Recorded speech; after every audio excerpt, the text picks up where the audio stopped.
What should we know about the secret lives of hotel workers?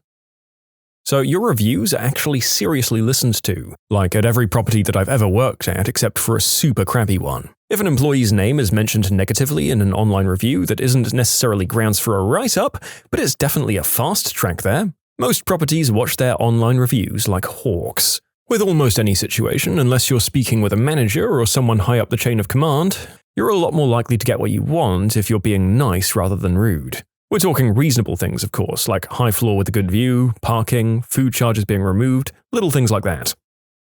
You know, I really wish people understood how detailed the pay-per-view TV systems are. Oh, you want to dispute that $15 charge because you didn't even watch it? Let me see. Oh yes, you ordered Debbie Does Dallas and watched for 35 minutes the first time, and then 17 minutes the second time. I was thankful for this. I was on a business trip looking through the titles, along with notices, titles won't appear on bill. I accidentally ordered The Enron Story. I shut it off immediately, called front desk, didn't want to hand HR my hotel bill with movie rented and name withheld. For a fricking movie about Enron. The hotel took it off my bill. Look, we know you're cheating on your wife. I mean, don't get me wrong, we don't care, but don't bother making up a backstory when you're paying in cash once to twice a week in the town you live in. But that Toastmasters convention meets every week in this city, and wouldn't you know it, I always max out my credit card.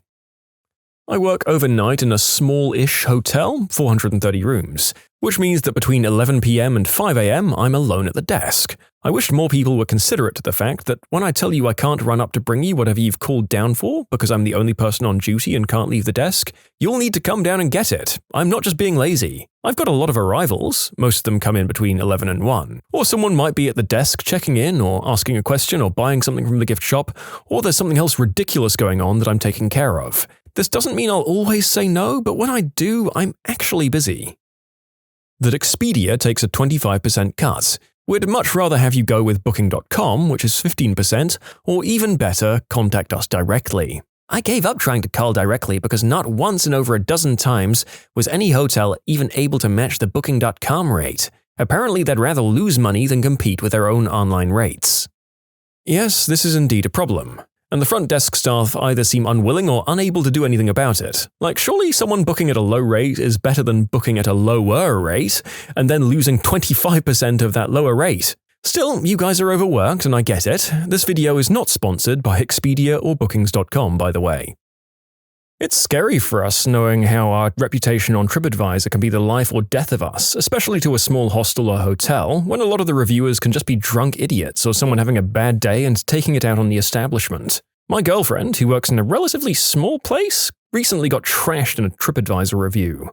A customer got angry at another front desk girl. My girlfriend wasn't even on duty that night, but the reviewer didn't even know her name, so my girlfriend being the only person whose name he did know, she was the one who got crapped on in the review instead. Luckily, the manager knows this, so she didn't get in any trouble at work, but it sucks so bad that she now has a permanent record online, and everyone who reads the review and visits the hostel will instantly connect it to her since it's such a small place. You can't really ask the site or the customer to remove the review either, since it would just look like you want to compromise the integrity of the reviews. I've had myself mentioned in a few reviews, but luckily never anything slanderous, and the only bad one I've read was, "That guy never smiles," which some days I probably deserve, I guess.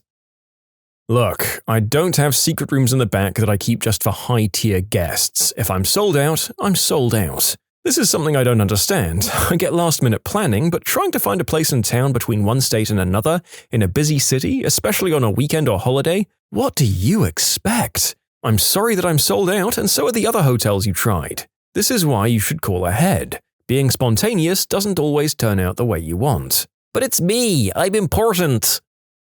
People should know that we need a credit card for incidentals before we give you the keys to a room. If we can't guarantee payment, you won't get your keys. Safety is a big concern. Walking up to me and giving your name and asking for a key to a room that is under your wife's name just isn't going to fly. I've never met you. I don't know who your wife is. There's no key for you. Don't get angry at me. Next time, put both your names on the reservation. Getting a late checkout is a privilege. Housekeeping works really hard, so we have to make sure that they leave at the time they're supposed to. I can allow some rooms to have a late checkout, but after a certain number, I do have to cut it off and respect my coworkers. First come, first served. If you have to have an early check-in because you're going to a wedding and you need to change or do your makeup or take pictures, etc., that's nice, and I'm happy to do what I can. I'm less happy if you're demanding and rude about it. It all really depends on what our occupancy was the night before and if housekeeping has cleaned a room for you. If nobody has left and you're trying to check in at 9 a.m. when checkout for last night's guests is at 11 a.m., and your guaranteed check-in time is 3 p.m., there is literally nothing I can do to help you except direct you to the lobby restrooms to change. If you need it that early, then book the room for the night before as well. And if a room's ready, of course I'll check you in. I like weddings and I want you to have fun. And I get kickbacks from the restaurant I recommended you to go to. Yes, the food is good, so it's an honest recommendation, but yeah, there's a reason I always say them. That's all I can think of for now. Maybe more later. The things I can't pull out of my butt? A clean room? My property manager? Please, if I say one or both are unavailable, please accept that as God's honest truth. Look, folks, housekeeping works their butts off. We had a high turnover one Saturday, and they asked people to come in and help strip rooms, like take all the sheets off and put them in bags with the towels to be cleaned, to make it quicker for the housekeeping to get the cleaning done. I work in conference sales and services, but I went in on my day off to help. Oh my God, I wanted to cry within an hour. I was sweaty, tired, and even with gloves, I just felt gross. My whole body was sore. We were literally doing such a small part of what housekeeping does every single day. Even as hotel employees for many years now, I truly had no idea. Tip your housekeepers, please. They work so hard. Some other things. If you're a jerk, it will be added to the comments on your reservation, and every time someone in the front desk or concierge pulls you up, they'll get a nice little warning about how you treated someone else. Anyone who has access to the rooms program, whether it's Opera or God Help You V1, can see your entire history with that resort or hotel. We get people who try to lie about their past rates all the time, and reservation tracks every time you call with notes, so when you call back to try and scam or lie to the next agent, they know. At my previous resort, I know a few people would also Google map the homes of guests who were very wealthy just to ooh and ah, or if they were jerks to find something to mock about their houses. Lots of Googling and looking up LinkedIn profiles of guests. Oh my goodness, housekeeping. I have so much respect for them.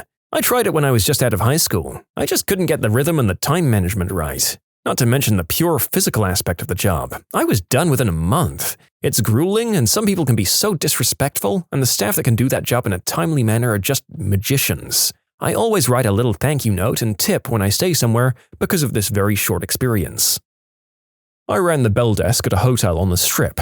Nobody ever goes through your belongings, ever. Guests blame the bell person because they take their items into the back room for them. Those people usually just misplace their items and blame my team member who helped them. But after looking at a surveillance video and seeing nothing out of the ordinary, that usually prompts people to take a closer look, and they usually find what they'd misplaced. And I don't suppose that a lot of these guests would let you know or apologize once you find the item that they've misplaced. I must admit that I've neglected to apologize before, and I'm not proud. I hope I'd have the strength of character to do it these days. We do not care what you're doing unless it's illegal or annoying. A lot of rules aren't set in stone in the right situation. Last week, a snowstorm caused a bunch of accidents that actually made it impossible to get to our hotel because of road closures. People who called and asked were given refunds because of the circumstances, but people who didn't call weren't. We keep extensive notes on you. Occupation, kids, anything we can use to tailor our interactions specifically to you. We also keep extensive notes on every jerk thing you've ever done. If you screamed at me or my coworker, oh, I'm writing a long note in your profile while you're still yelling at me. Then when you try to spin it in your post-stay survey, I can point my manager to the detailed and objective note I wrote about why you're a butthole. We also put in the nice things about you. I can only grant so many late checkouts without screwing over the entire housekeeping department. Ask at check-in, not 5 minutes before checkout. And don't be aghast when I tell you no. Frickin' ask for things. Is the bed too soft? We have bedboards. Is the toilet too high? We have cushions. Need a little more shampoo? We have literally thousands of them. But we don't know you need those things unless you ask us. End of rant. Hotels overbook as a policy. I guess there's a known statistic that X% of guests won't show up, and it's true 99.9% of the time. So show up to your hotel ASAP to ensure that you get your room. Also, the hotel is full of people who expect to be treated like they're the only person in the universe. If someone's taking a long time to get something done, it probably means someone stopped them. There's no reason a hotel employee is going to annoy a guest on purpose because they don't know how many days they're going to have to deal with you. Your first point is exactly why people should never book third-party and always make sure you make a deposit or prepay. People who've paid already are always the first to get upgraded when their room type is oversold, and third-party reservations just tend to disappear. Sometimes they just don't come through due to system error or a fault of said third party. You can submit your own stories to be featured here on the channel. The story submission link is in the description below, and if you want to listen to some vibey music in the background, check out easymode, also linked below, and subscribe. No, we do not store personal info inside of your keys. Idiots. Good God, the number of times I got asked this, or better yet, the number of times I was taught this by a guest who definitely knew our key system better than me, those same guests always refused to turn in the cards at checkout for fear of relinquishing all of their information to our team of hackers. If you give it back, I'll almost immediately wipe it and use it for another room. If you don't, great. We only have about 627,000 more cheap plastic cards in the back. If a guest service rep answers the phone while checking you in, it's not rude, it's because she or he will likely be disciplined for letting the phone ring more than 3 times. We wash the duvets every month and only wash curtains every quarter.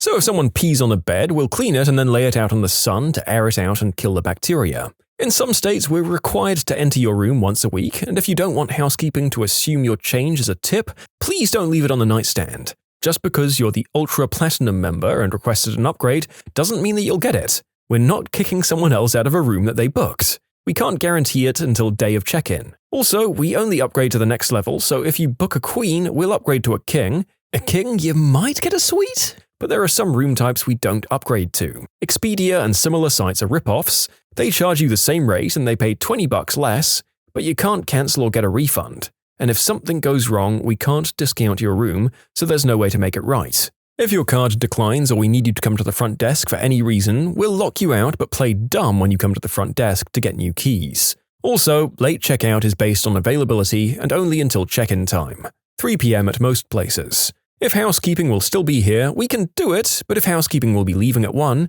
and you want to check out at 2, we're not going to pay people to sit around for an hour waiting on you to leave. Also, if you come in a group, like a team, it's so much easier if you hand us a copy of the rooming list, instead of us asking individual people who's staying in what room. I worked for 7 years as a front desk manager and a summer in housekeeping, so if I think of anything else, I'll update. That despite night audit, the third shift, being pretty slow, I do have actual work that I need to be doing, and I'm not just sitting on my butt the whole time in between noise complaints and getting people towels or plunging their toilets when the houseman is busy. Please keep in mind that most hotels are pretty understaffed and at 3 a.m. I'm going to be the only one here, so if you have any issues, they're going to be resolved once the GM or housekeeping or maintenance arrives much later if I can't fix them. I work in a hostel. Like mentioned above, the housekeeping does an amazing job. I wish people would realize we're not trying to make their stay miserable, we're not out to get them, we're doing whatever we can with the limited means we have. If the boiler is out of hot water because too many people shower, what exactly do you want me to do about it? We get a lot of backpackers here who are generally a bit more laid back than your typical high-end hotel guest, but even then, some can be a right pain. If I say we only have dorm rooms, then don't come to reception after having paid to complain that there's no ensuite bathroom and you don't have the room to yourself. Employees can see where you work. If you do something terrible, they could contact your employer, especially if you're using your employer's name for a special rate. One time there was a guy who stayed at our property a lot and liked to look through windows at people and otherwise be creepy. We had to call his company and let them know he wasn't welcome at our property anymore. I'm pretty sure they fired him. Housekeeping literally cleans with professional-grade black lights at my property. We can tell if you try to clean your number 2 off the walls because it glows red. And, well, there are many colors that mean many things and we know how freaky you can be. The narrator is just so very curious, but also simultaneously sure that he definitely doesn't want to know what any of this mystical rainbow of hues might be. Well, at least we know that poop is red. There's no standard way that all hotels do things. Just because another hotel does it that way doesn't mean we do. And if the staff are grumpy, it's usually because of the way management treat them. Hotels have a tendency to overwork and underpay their staff, and it's hard to appear happy when you're made to feel like a worthless piece of crap. The same goes for housekeeping. I see a lot of reviews that are like, the cleaners need to be taught how to clean properly. Trust me, they know how to clean, they just don't have enough time. They have a lot of rooms to get done and not enough time to do it. And if they can't keep up, they won't last long. Professional cleaning is a very different thing from home cleaning. If you're a jerk to a hotel employee, there's a good chance that they're going to go into the back office and talk crap about how rude you were, and the rest of the staff will groan whenever they see your name pop up on our caller ID for the rest of your stay. I only manage a small division of the front office at a large property, and I promise you that the way you treat my staff determines your whole stay. If you're extra nice to my bellman and it's your birthday, have some free champagne. If you're extra rude and it's your birthday, I'll make sure I inconvenience you any way that I can without it impacting our reviews. As a night auditor at a hotel smaller than 100 rooms, I'm the only person on the premises. My hotel isn't a full-service hotel, and unfortunately I'm required to stay at the front desk during my first few hours in case there's any stragglers checking in or someone locking themselves out. If you need extra towels, blankets, or pillows, I'm more than happy to give them to you, however I'll need you to come to the desk. I know it sucks, but we're a high-traffic area, and I hate having an angry arrival who assumes I'm just sitting in the back. Plus, the owners see and hear everything, even from home. Please be advised that when you're placed on hold for a long time between the hours of 3 p.m. to 5 p.m., it's because people are checking in and I'm the only person at the desk. I have to take care of the guests in front of me before I can take calls, so hanging up and calling back to complain about being on hold for too long is not going to make me do my job any faster. In fact, I'll end up messing up more often if I'm too overwhelmed with 2 guests coming in and 3 phone calls on hold. One more thing, the breakfast hostess also works by herself even when we're sold out. If you don't like something or can't eat something, don't be rude about it. We don't know what your dietary restrictions are, and we try to serve a little bit of everything. In short, try to be understanding of the humans that work in hospitality. We really do want to make you feel welcomed, but we can't do everything. Even if it's not work-related, a lot of people do travel for business and use the same rewards number. If you use that rewards number, it shows your business. If you don't use any of that, yet still do something truly awful, they've already got your name, address, CC number. Most hotels ask for ID and CC and phone number upon arrival. They enter all of that info into their computer base. They can find you. People working at the buffet at breakfast cook with 1 microwave. I'm sorry that the eggs, sausage, and biscuits ran out right at the same time. The eggs have been cooking in the microwave for about 5 minutes, and it'll be about another 20 before everything gets refilled. Literally nothing we can do about that. Not working there anymore, thank God. Oh my God, yes. This was my first job, and while it was easy and laid back, we were given 2 tiny ovens, they were glorified microwaves, to cook everything. Also, with the area we were in with our clientele, it was about 50% Asian, and for some reason, most of them like to grab large amounts of everything, take 1 bite, and throw the rest away. Even with the ovens full at all times, we'd still run out and get screamed at. As if the nasty turkey sausage and pre-cooked eggs were worth screaming at someone over. I don't miss that job. Check-in time is pretty standard throughout the whole of the US, and just because this is Alaska, it doesn't mean I don't know you're trying to get one over on me. This will also make me give you the last room available depending on your attitude. Also, I know you don't want to listen to my welcome spiel, and I know this means you actually don't, which is why you'll call to the desk and ask many questions, all of which we answered at the very beginning. If you call the hotel directly, you get to have an easier time with your reservations. Booking through a third party might seem more convenient for you, but with the extra fees and everything, you end up paying as much or even more as if you'd booked directly through the hotel. And if you need to change anything about your reservation, the date of arrival, length of stay, you have to call them, since we can't really adjust that stuff due to contractual obligations with the third parties. And believe me when I say it can be a freaking nightmare dealing with third parties on the phone. One guy sat in the lobby, angry and annoyed, on hold with one of the third-party booking agencies for 45 minutes. You're going to get better deals if you call the hotel. The hotel gets more money out of it since we have to share whatever you pay with the booking agent, and in general it's just more convenient for everyone involved. Yes, you have to have some human interaction time on the phone, but for frick's sake, we want to sell you the room. We used to allocate the rooms for the remainder of the day and would usually upgrade our regulars, or would put the one-nighters in a slightly better room as we tended to sell the standard rooms to walk-ins. Plain and simple, if you're a jerk to me and I noticed you had been allocated a better room, I'd change that crap. Also, if you're complaining to reception about something, just tell them what you want rather than making a big frickin' deal and throwing a tantrum during checkout. If you want free breakfast or free parking or an upgrade, just say so. Oh my God, there's a lot to get off my chest, this could take a while. We don't care why you're here, you don't have to pretend that working girl is your wife, just pay for the room and go away. Most of us are very underpaid.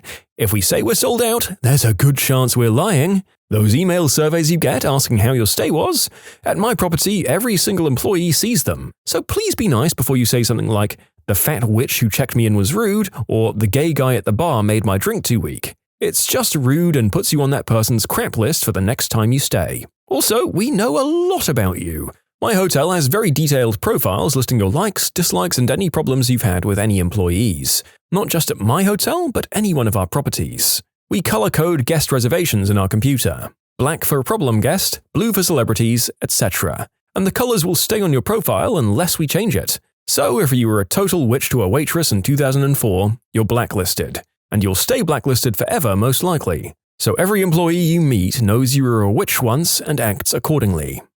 What was your "I don't get paid enough for this" moment at work? When I worked at McDonald's, I found out we didn't get paid for closing. We got paid until the store closed. So if it took us an extra hour or two to close, that was unpaid. I wish I knew what I know now, because that is an open and shut case, but at the time I was young and dumb.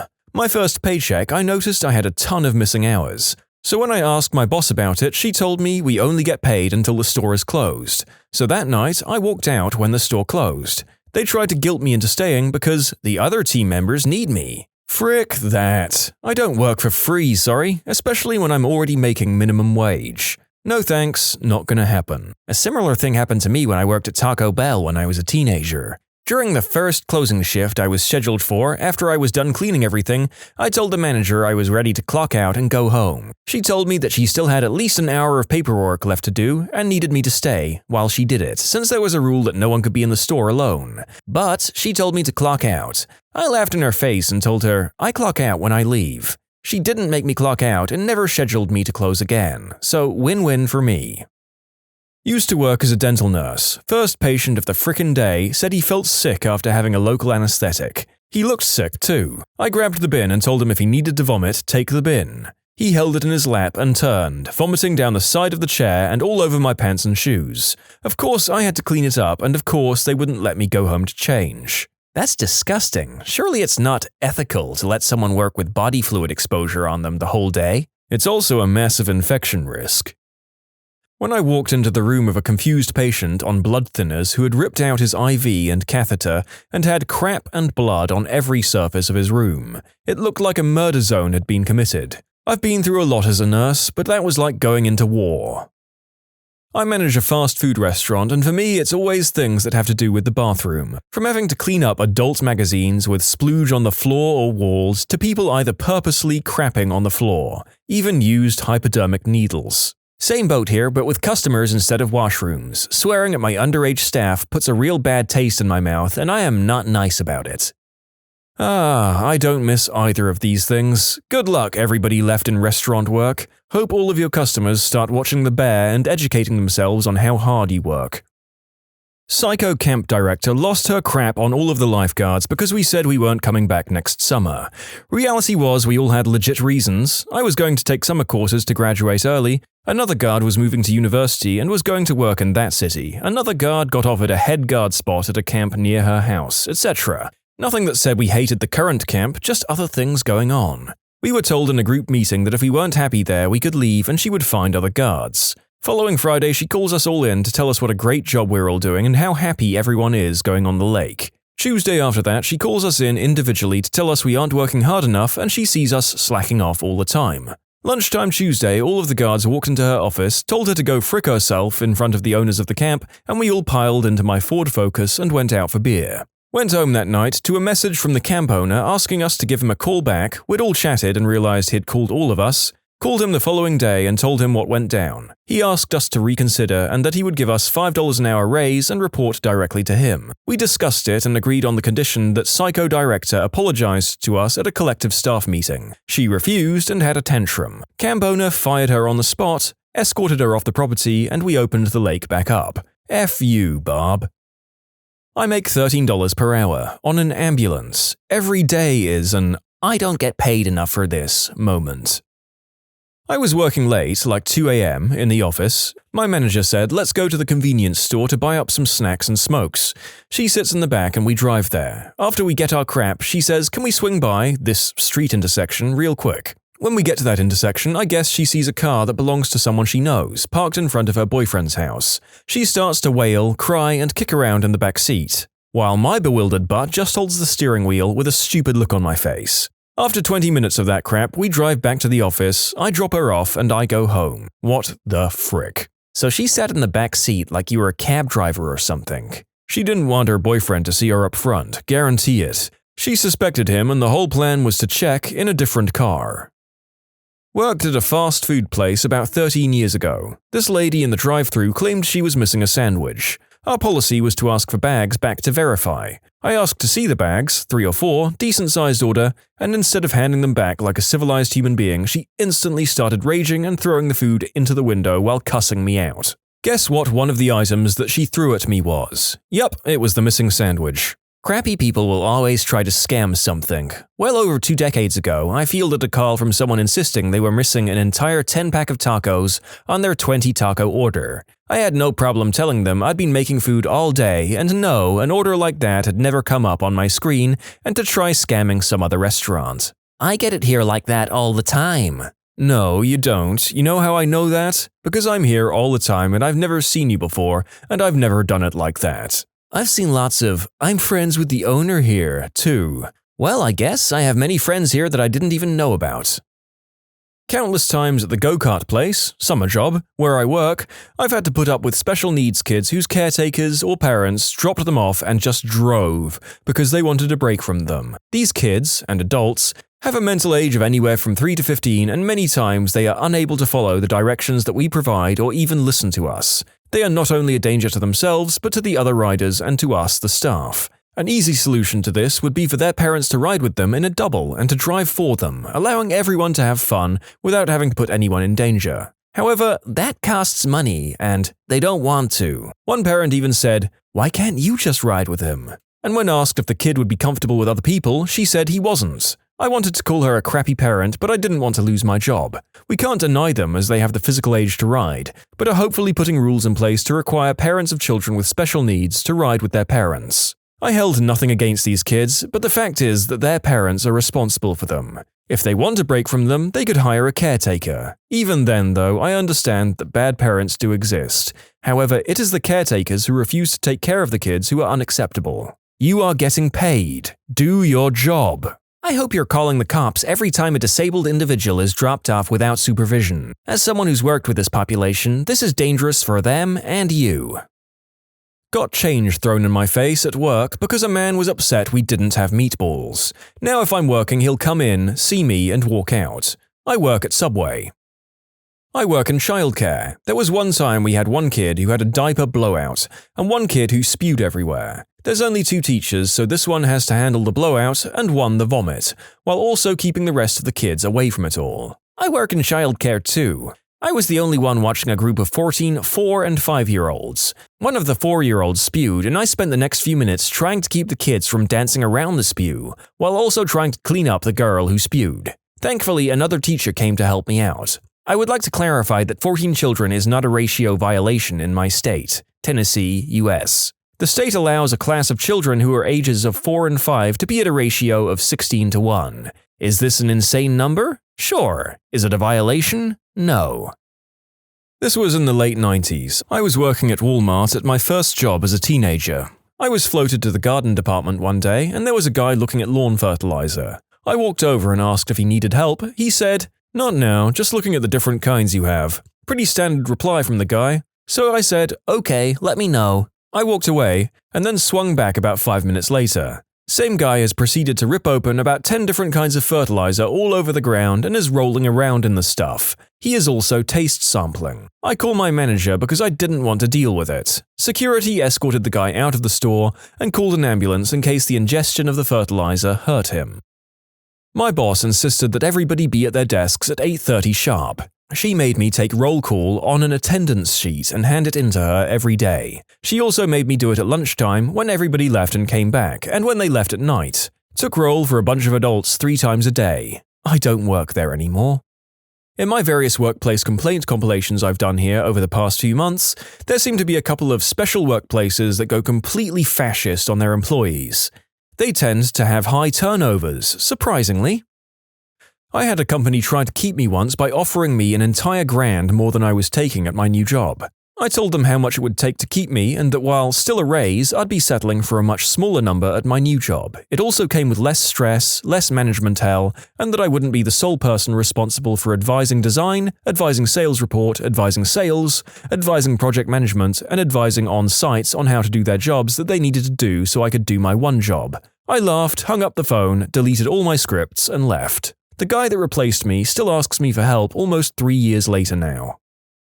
I worked for the university's horse barn as a teenager. They had some pretty strict rules that I was not used to at other places. Like the horses were only allowed outside for 2 hours no matter what. Could be the most beautiful day and we would have to stop everything we were doing to bring them into their stalls. They were only ever allowed 2 squirts of fly spray which didn't cover their butts. Required to have their halters on 24/7 even in the stalls at night. Our boss clearly had zero experience with animals, or if he did, he just didn't care. One day, while one of the horses was having his feet trimmed, my boss went to pull out a weed whacker from the bottom of the shelf directly next to where the horse was standing. A lot like Jenga, the entire closet of machinery fell onto the horse, causing him to kick the farrier and run.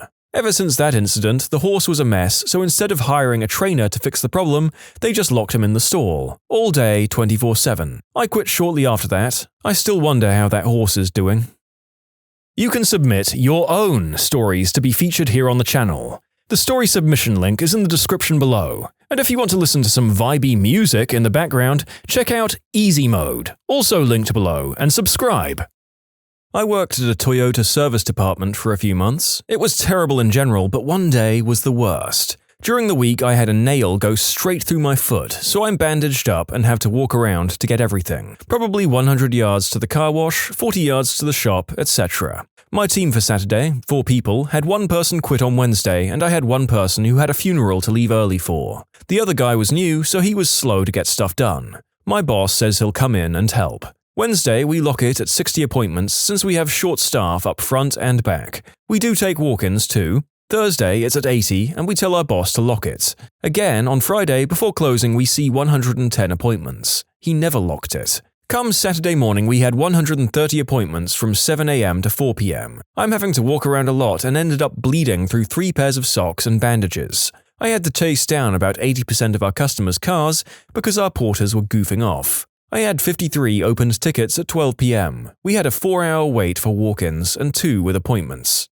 Haven't had lunch or a snack since they banned food and drinks at our desks. My friend is about to leave for the funeral, so I cover his work and my boss leaves for lunch, throwing his 20-ish tickets on my desk. So I'm 110 tickets deep now, helping the new guy with stuff, moving cars and trying not to pass out. Oh, did I mention 95 degrees Fahrenheit outside, no AC in our covered area, not inside, and 90% humidity?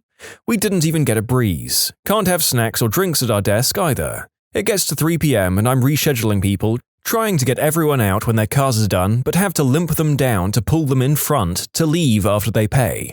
My boss still isn't back and the new guy quits. I end up getting in one car and blood from my sock drips onto our paper mats in the car. I cleaned everything out, vacuumed the car, washed it and pulled it up. Customer went ape crap that she saw blood on the disposable paper mat, about the wait, not getting a discount for her non-appointment service and demanded to speak to my manager. That was it. Called him up and sent to voicemail. I explained it to his mailbox, then called the GM to explain that I'd been alone for 3 hours dealing with an uncapped amount of customers. 5 technicians walked out, I'm still not recovered from my workplace injury, and that I'm finishing my paperwork to take my lunch break at 4 PM. Boss shows up when I'm about to leave to eat my lunch I bought, knowing their provided lunch would be gone before I could set foot in the break room. He told me that in our state I'm not legally allowed a lunch break during a shift, and I have to stay to finish out the customers on my tickets. I mentioned being here since 6 AM pre-printing everything, saying I just need to relax, and he said, "You didn't even clock in this morning, so unless you do what I say, you aren't getting paid." Service advisors are paid commission here and percentage of our parts profit for stuff sold. I don't even get 10 cents an hour. So I walked to my station, removed all of everyone's login copies of my permissions, deleted all of my notes, deleted all of my warranty macros, all the spreadsheets, and reset every custom line I added to our programs before I removed my admin permissions. Walked out and got a call when I got to my car asking, "Why isn't your login able to collect credit cards?" So he had to either write down credit card info, take cash or checks, or let them go. My GM asked me to come back at a pay raise and less hours, but I knew it was BS. My boss ended up getting let go in the following months since he couldn't get things back up to speed. My good friend moved to Mercedes parts, so he's happy. I ended up going to BMW for a bit after that and handled a few other franchises later. I worked IT with about 30 other developers and firefighters, supporting a large 3-shift-a-day manufacturing line. When the line computers went down, 300 workers leaned their backs against the wall, waiting for us to get the manufacturing process back up and running. We pretty much had freedom to stroll in at about 10 a.m. Many of us worked well into the evening, often took 2-hour lunch breaks. Most of us were on 24-hour call, which earned us half a day of comp time for any trip to the office, at any time of the day. A new boss was appointed over us. He quickly replaced our casual work hours with strict 8 a.m. to 5 p.m. hours, with a 1-hour break for lunch. Day 1 of his new policy, we were working on a failed mid-range computer on the manufacturing line. 300 workers hanging out watching us. Oops, it's 5 o'clock. Quitting time for us. New boss caught us in the parking lot just heading to the local bar and swiftly changed his new policy back to our standard. Reality sets in, or if it ain't broke, don't fix it. Take your pick.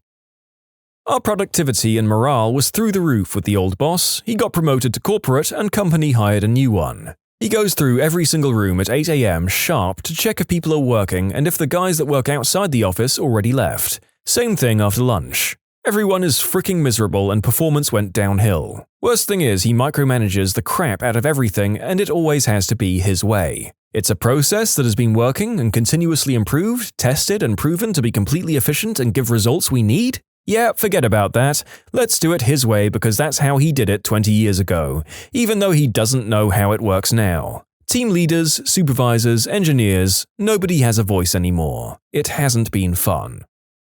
I've repeatedly heard a saying that you should always give new management time to settle, even if their presence seems oppressive at the start. I guess this one is one of those cases where once you've seen what it's capable of, throw it out and start again. I walked into the bathroom and someone had smeared poop on literally every single surface, wall, everything, except one small part of the ceiling they couldn't reach. Poo-casso almost made me quit, but luckily my boss told me to lock it, not let anyone else use it, and he got someone to come in with a pressure washer. Pressure washer is a new level of poo smear cleaning. Love it! A few years into my flying career, so definitely not earning what people think pilots earn, I was asked to take a bunch of handicapped children and their carers for a 10-minute flight in a small twin-prop aircraft. All seemed to be going well until after landing when I smelt the unmistakable stench of spew. I looked around and all the passengers were looking horrified as the inside of the plane had been covered in what, I was told, used to be strawberry milkshake. I then had to vacuum and wash down the carpet in the plane. The vacuum died after picking up a large amount of this lumpy white substance and it started to drip back down the nozzle. It was a warm day and that didn't make the smell any better. I mentioned the handicapped thing not because I'm an awful person, but because his learning disability meant that he didn't think to inform his carer of his nausea, so there was no attempt to reach for the sick bag. We used to be paid half salary to attend seminars related to our industry that grant professional development hours. These seminars would often be at 7 a.m. at a hotel that was about a 2-hour drive for me, if I was lucky, in rush hour traffic to get to. But hey, it was paid and had free breakfast, so waking up at 4:30 to attend wasn't the worst thing in the world. The company announced that they believed attending the seminars was furthering our knowledge, therefore helping the company and therefore helping us, so we would no longer be paid to attend them, but we were still expected to go. I just said frick that and haven't attended a single one since then and delete all of the invite emails. I'm paid hourly, so taking the 6 hours out of my day to drive and attend a seminar I'm not being paid for is just plain stupid. I was asked why I haven't gone to any of them and told them I have a mortgage to pay. Haven't been asked to go again since. Direct support staff for people with minor disabilities, $13 an hour. Had a client go off the rails because he refused to take schizophrenia pills, was working night shifts and he gets up in the middle of the night and starts yelling random things, running around the house in the buck, peeing on everything, asking for me to put a cowboy hat on him, and he is now in a nursing home, bless his soul. Was making $2 above minimum wage for a furniture rental store. I was supposed to be a manager in training, but they screwed me and made me a jack of all trades. One day, they asked me to help out the repo runs and get back furniture from people that didn't pay. First red flag was going into an area and taking away a fridge from a family and watching them take all of their food out for their kids and getting friends to keep it cold. The nail in the coffin was going to someone's house at 10 p.m. at night, waking up the family, going into the bedroom of a sleeping child to wake him up so he can take away his bed as his parents didn't pay for it. As someone with young children at the time, I was disgusted in what I was doing. I was putting in 18-hour days doing these repossessions. I asked my district manager what I would be getting as compensation, as I've had to do some very terrible things. She promised I would be well compensated for saving the company a ton of money and product. I got a $15 gift card to buy alcohol. I don't drink. When my boss screamed at me for something they got wrong, this was a couple of hours after two co-workers almost came to blows because one of them left their phone overnight and the other, the first person to arrive in the shop, used it to send a prank text to another co-worker but didn't want to admit it. I work in security, and a bit under a year ago I worked at some kind of public TV event. My job was to keep people without passes out of a specific area which was intended for those working behind the scenes, to kick back, relax and get their lunches and all that. Anyway, the only ones I was allowed to give entrance to were people with passes and other security folks. But then, word from above came that the exception was to be made for some kind of supposedly famous child music group. I had no clue what they looked like, so 4 kids and their parents walk up, and I stop them. "Don't you know who they are?" quickly followed, and eventually it got cleaned up. And every time they kept bringing in more friends and family members, and the same song and dance continued. I don't think you understand what a contract means. Besides, this is an opportunity for you. When the new manager tried to move me to night shifts, weekends, from my day shifts, workdays, despite my contract being very specific about when I worked. "Hey, you were right. This is a big opportunity for me," was how I opened when I told her I was quitting. The look of shock and 15 minutes of silence on her part were hilarious and the best feeling interval of my entire life when she realized I'd thrown her own stupid words back at her. What does your job ask you to hide from the customers? At the hotel I work at, if a guest found a stray bedbug, all staff were instructed to neither confirm nor deny that it was an actual bedbug. Word games were not fun. I experienced that firsthand. Went to a convention that was infested with cockroaches. Collected a few in a cup, went to the front desk to complain. They reassured me that what I saw was just harmless water bugs and there were no roaches anywhere in the hotel. None. Zero. Nada. Had to ask them if they'd be fine with me releasing these harmless bugs in the lobby. And the moment I said that, they froze and realized that there was nothing they could say or do. My last job was a white-labeled help desk. You had to hide the fact that your company existed at all from the customer. You had to pretend that you were from whatever company the customer was using for their IT. I worked for a monitoring center, and that's really what we did as well. Instead of saying this is avant-garde, we had to use the name of the company. We monitored for medical buttons like I've fallen and I can't get up, Alert 1, Response Link, Life Protect, EMC security companies, etc. Security systems for homes and businesses, and fire alarms. The thing that made it the most frustrating was when they were doing something wrong on their end and we couldn't just straight up tell them what was wrong. Like they would press their button to hang up, but it just calls us back again and we have to be like, "Okay, I'm going to disconnect, you don't have to do anything," while they are screaming that we keep calling them, when it would be so much easier to just say, "We can't call you, the only way we can get in contact with you is if you press your button, so stop pressing it unless it's an emergency." That company was awful to work for. As a tattoo artist, oftentimes apprentices at the end of their apprenticeships will start to tattoo paying customers, walk-ins, and for a few tattoo shops the apprenticeships are much shorter than they need to be. So if you're getting tattooed but someone seems to be young or they seem inexperienced, they probably are, and they're probably still in their apprenticeship, but the shop will tell you they're actual artists. Do your research when thinking about getting a tattoo, and don't be afraid to wait months or even years for the right artist for you. It'll save you from a really crappy tattoo. I think this might have happened to me. I went to a shop with a good idea of what I wanted and was prepared to wait to get it. Surprise to me when they said they'd get me in the same day. It looked fine that day and a few months after, but slowly became obvious they didn't go deep enough in some places and had shaky hands on others. Good news is, about 1.5 years after the initial tattoo, I went back to the shop and asked for the artist, who was still working there. He seemed embarrassed and touched it up with no charge. I tipped him good and it looks much better. Still love my tattoo. A year and a half in the trenches is a long time, especially if he's a naturally talented artist and just needed some time to pick up some tattoo-specific art knowledge and muscle memory. I can tell you he was real glad you came in and let him fix it up. MD in pathology. We're the ones who give bottom-line diagnoses and staging for most cancers and many other diseases. In a weird way, the patient isn't our customer, the doctor is. We're telling them what the diagnosis is and what evidence we have to support it. Anything we can say can trigger them to do a whole new treatment plan or a bunch more tests, so we have to be careful not to mention random things that we see unless we want them acting on it. For example, we might think, "These megakaryocytes are a little small and I see a few more of them bunched together here, but it's only in a couple of spots." If we bring it up, it might seem more significant than that, and trigger a distracting question about one disease process when we know that's not the actual problem. A big part of the training is learning how to communicate the truth without clouding it with more truth. Unfortunately, this often means that the reports are almost unintelligible to the patients, because they're not the intended audience of the report, really. Put that down to a job I would never want to have responsibility for, either breaking people's hearts or giving them so much information that they don't realize they're in danger is pretty grim. No thank you.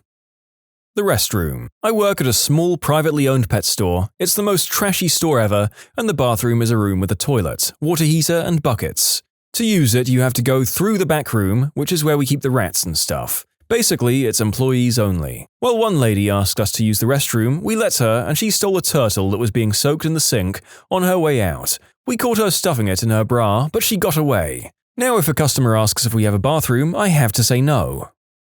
You'd be amazed at how good construction workers become at hiding flaws. It's nearly a part of the job description and a large part of why so many construction efforts is put towards cosmetics, beyond the fact that most people just don't want to be looking at a bunch of rough-in work that's functionally the same but aesthetically atrocious. I concur. I was a finisher for some years, painting, staining, so in other words making your brand new piece of crap house that you paid way too much for look nice. Amazing how many homeowners get duped or just plainly have no idea what they're doing or agreeing to.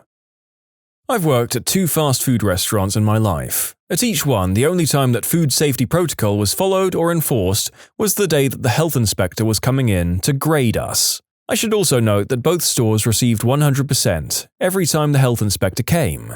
Obviously, every restaurant is different, it all comes down to management. The stores I worked at were all about getting food out the door as fast as possible, with the smallest number of people working as possible. That leads to cutting corners. Not all restaurants, even fast food, are like that though. My point in posting was that even though they appear clean or have a high score posted on their health inspection, that doesn't mean they're following all of the guidelines set in place for them. How many people are supposedly working on this really important project? Spoilers, it's just me. Client, can we add X? Me? No. Can we have a discussion on this with the whole team? You just did.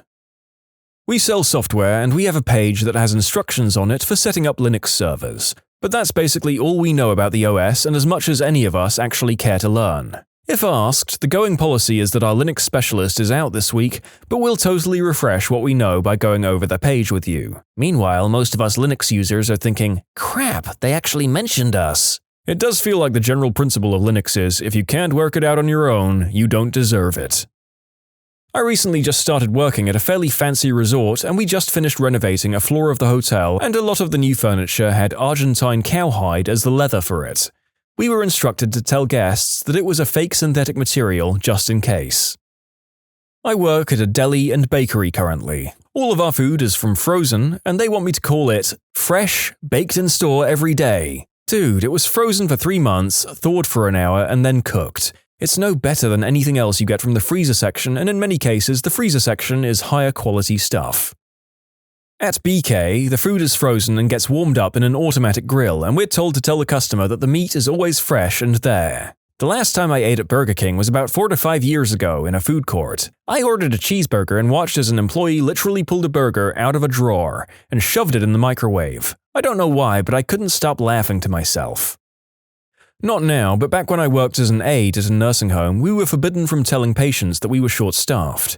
We were, and it was the fault of administration because they were trying to save money. But literally the residents would be yelling at us because their shower was late or whatever, and we were supposed to just act like it was because we were lazy. We weren't allowed to tell them it was because I had the entire wing by myself. The administrator was sick of having angry family members calling to complain and decided we should take the brunt of it instead. Have some of the same issues at my job. As a CNA, I'm able to explain to them that we're doing our best, and that I'm sorry for the delay, but on days where we're understaffed by more than 2 people, I tell them. There's no other way to get them to understand. But at my job, it's got the opposite effect. It makes the admin keep us properly staffed for the most part. Best of luck! Being an aide is like no other job out there. I'm a pharmacist for a major chain. We were recently told this from our district manager because we kept getting reviews complaining about longer wait times and that we needed more help. Apparently telling patients that filling their scripts would take longer because I was the only one working that day is a big no-no. Cell phone store. Customers returned perfectly good phones all the time. We were told to sell the boxes as brand new, first-time activations and purposefully leave out the fact that they had in fact already been activated and taken home, within 48 hours.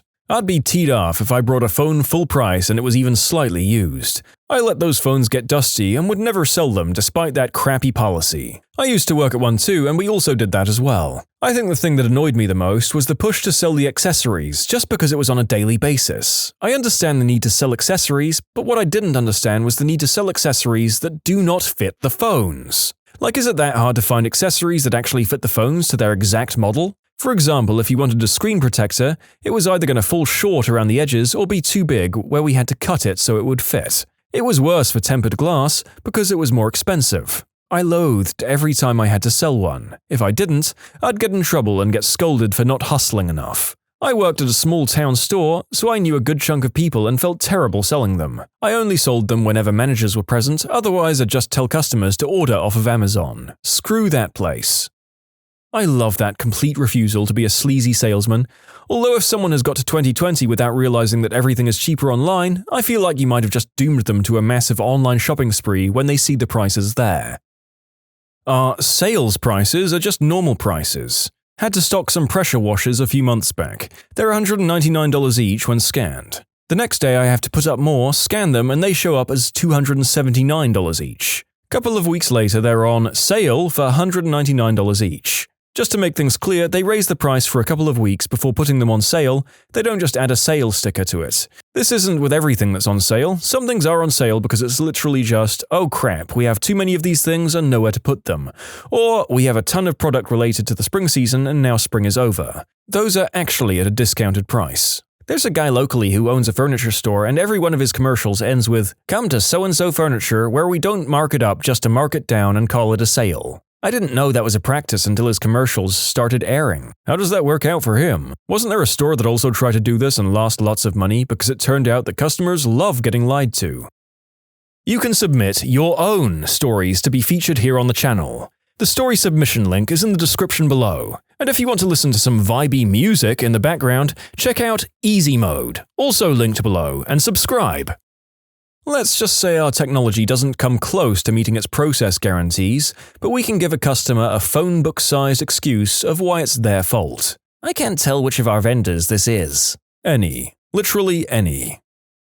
Out of both healthcare facilities I've worked at, they both made a big deal about not expressing how short-handed we are to the patients. Same at mine. I told them anyway because they wouldn't risk firing a great employee when they're already short-staffed.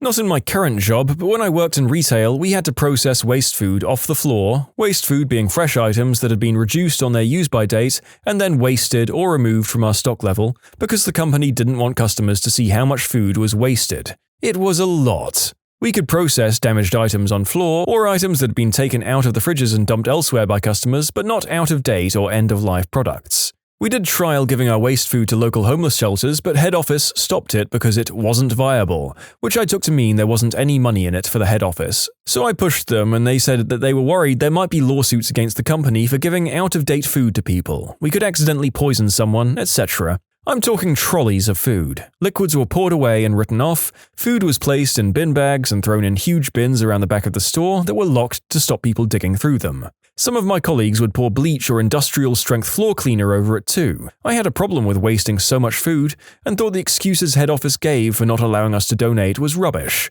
It was all about bottom line for them. The company itself makes a lot of noise about how environmentally friendly and green they are and how much work they do for charity, when behind the scenes it wasn't like that at all. They had a really crappy attitude towards their staff in general too. I was glad to get out of there. Food retail is the worst retail sector to work in. Their reason for not donating is BS, at least in the US. There are laws to prevent companies from being sued over donated food. I'm a cashier and everyone needs to keep the override card over a mysterious button that is next to a till at customer service. It's attached to a big red light and has a wire connecting it to the phone. Nobody knows what it does and we don't want to find out. That sounds an awful lot like the 911 button that summons the police in case of robbery that many restaurants have. Restaurant employee here. Staff is almost always sick because we get in huge trouble if we take a sick day. Not uncommon to have servers or food expediters throwing up while at work. Strep throat, colds, other contagious diseases, illnesses are always going to show up around the workplace. Mice. We have mice. All my past food service jobs have had mice. Assume any restaurant you eat at has a mouse problem. Yep, I have pneumonia and was in the hospital for nearly a week. My store manager kept texting asking if I could come in every day. It's like, yeah, I can't breathe, so go F off. They don't care what you have and will try to make you work even if it's contagious. I get running a business because that's what I was doing for nearly 9 years, but some things these inexperienced managers do is ridiculous. Also, were the mice cooking the food using human marionettes? Well, my job has us hide the sous vide circulator from the health inspector. What? Why would the health inspector care that you guys are using a circulator? Unless it's filthy, then just clean it. If anything, sous vide is a cleaner way of cooking, because all the good food is cooked in a bag. Because in North Carolina you have to do what's called a variance to be able to do that. It's so that the health inspectors can make sure you're doing it safely. My workplace does not have the proper variance, therefore they'd get heavily dinged on the inspection. I work at a package store, liquor store for all you non-New Englanders, with a pretty big wine cellar. It's pretty cool, but we can't go down there alone because it's absolutely chock full of snakes. They're only garter snakes, and the reason they've let it continue like this is because they're keeping the mice population at bay. We have a buddy system rule because our managers are terrified someone's going to get bit one day, but for the most part they leave us alone. You guys need to get some super high boots. Yeah, those can fit way more snakes in them. Garter snakes are babies, and I've only met aggressive ones in captivity because of the dumb owner. I've yet to meet an aggressive one in the wild. I remember driving to my dog park, which is located on a mountain. I saw a huge one curled up sunning itself on the road. I literally just picked him up and put him on a boulder and the sun, and he was looking at me like, "What the frick, dude, I was comfortable there." But other than that, he was still chilling on the boulder when I drove back down. Keeping snakes because they keep the mice at bay brings to mind the Simpsons ecosystem of using killer gorillas to kill the mongooses, to kill the bird-eating lizards, to kill the pigeons. God, try saying what I just said 5 times back to back. If there's an issue with medication, too many pills, not enough, wrong, we're not allowed to tell them. We just have to leave the room with the meds and call our bosses to fix it. It's pretty easy for them to figure out what's been going on as it's kind of obvious, but we're not actually allowed to say that an error has been made. We're not allowed to be seen sitting. I'm a theatre usher. I had a job as a busser and we were never given breaks. Had a shift that averaged 6 hours and we're not allowed to be seen talking to servers casually. Sitting, and at the tail end of when I worked there, we weren't even allowed to sit in the back. We had up to 10-hour shifts where we had to stand without breaks and look busy. I never realized how much I hated that place until a few days after I quit. Work in security. Any and every unique location to commit a crime you'll get away with. The first time anyway.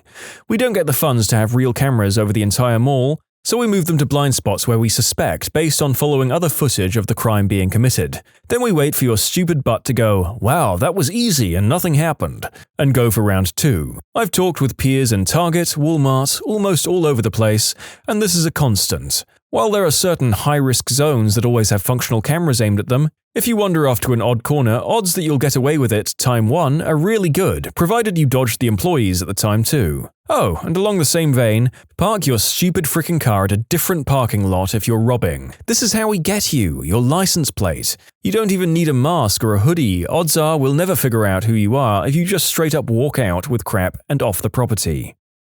I had a job which claimed all their dressings were homemade, so we had to go back to fill the couple that were not. Also, they would say that none of the desserts were frozen by keeping the freezer for the desserts, and everything else above the standard temperature for a commercial freezer.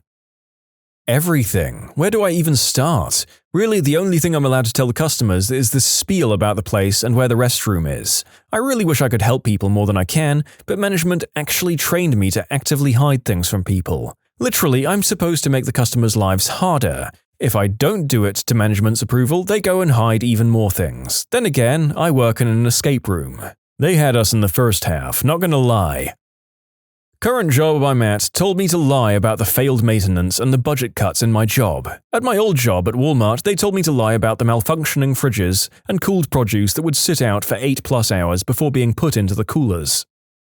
When I worked at McDonald's back when I was at high school, there was a time I accidentally filled up a medium soda cup instead of a small for a drive-thru order. I was about to dump it when my manager takes the medium cup from my hand and poured it into a small cup, and it fit perfectly. The small and medium cups are the same volume, just different shapes. They do that at Applebee's too. If you buy a large beer, you're buying a small in a longer glass. My friends asked why I only ordered the small, and when I showed my friends, the waitstaff had a hard time explaining why they were spending more on what I was getting for half the price.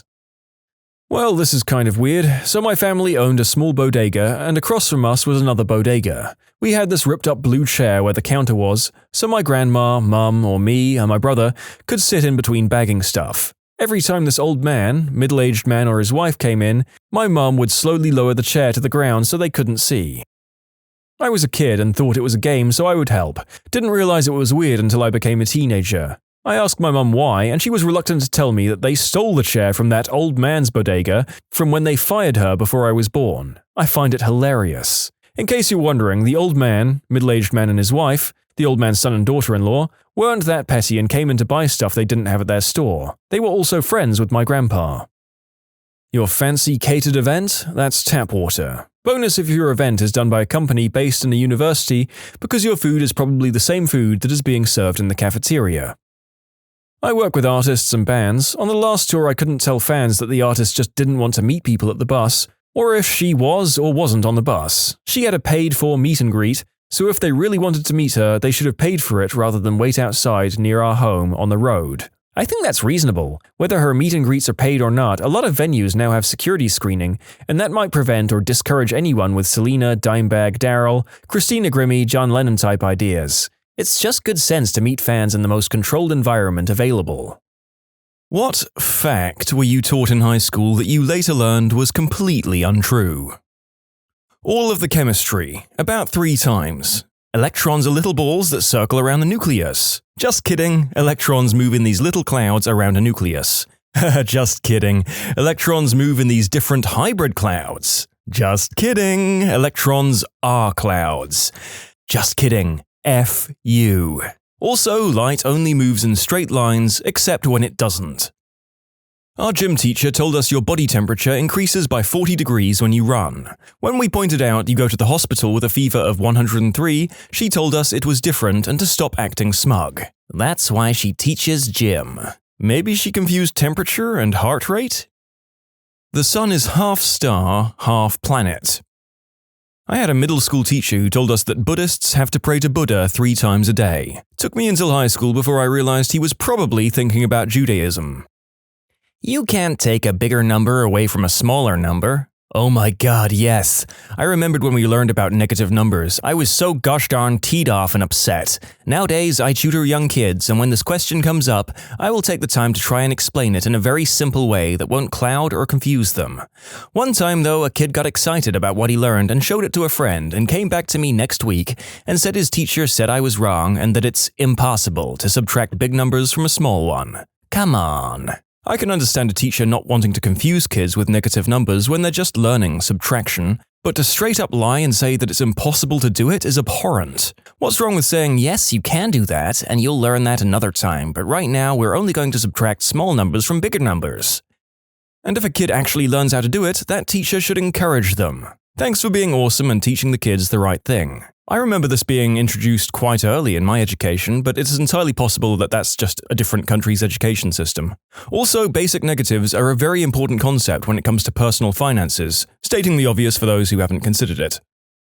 In Of Mice and Men, Curly wore a leather glove filled with Vaseline. Our teacher told us it was so he could beat his wife with a softer hand. She was too embarrassed to tell us it was for getting busy. Am I the only one who finds it sad that beating his wife is more socially appropriate answer than doing the deed with his wife? That's America for you. There's even a joke about it. How do you allow an undressed woman to appear in an American movie with just a PG rating? Put a lot of bullets through her. There was a scene in Hannibal, a very violent and gory TV show, where a man and a woman's skin is peeled off their backs and raised to look like wings. The two were au naturel in this scene, shown from behind and waist up, but the network had an issue with the fact that the man's butt crack was ever so slightly visible. The show's solution? Give him a line of blood dripping down his back to make his crack less visible. I'm not even joking.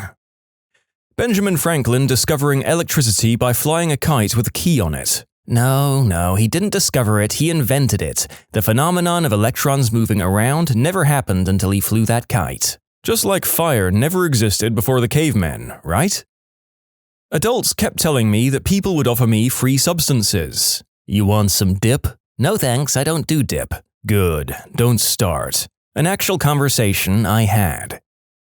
In 7th grade health class, we were learning about pancreatic cancer and the disease's other variants in other parts of the body. My teacher explained to the class that it can be only located on or in major organs. A few seconds after he said that, I raised my hand and said, "My grandpa had surgery to get it removed in his knee. A knee isn't a major organ, is it?" And this teacher thought about it for a minute and realized he was completely wrong and just responded with saying, "I'm not sure, let's move on."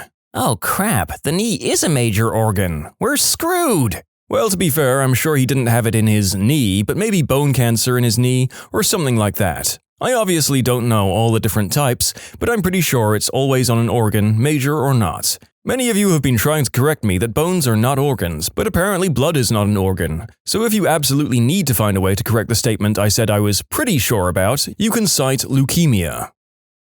Cracking your knuckles will give you arthritis. I was doing it regardless of that myth. It's not like I didn't believe it, but sometimes you just have to crack your damn knuckles because your hand has a cramp or something.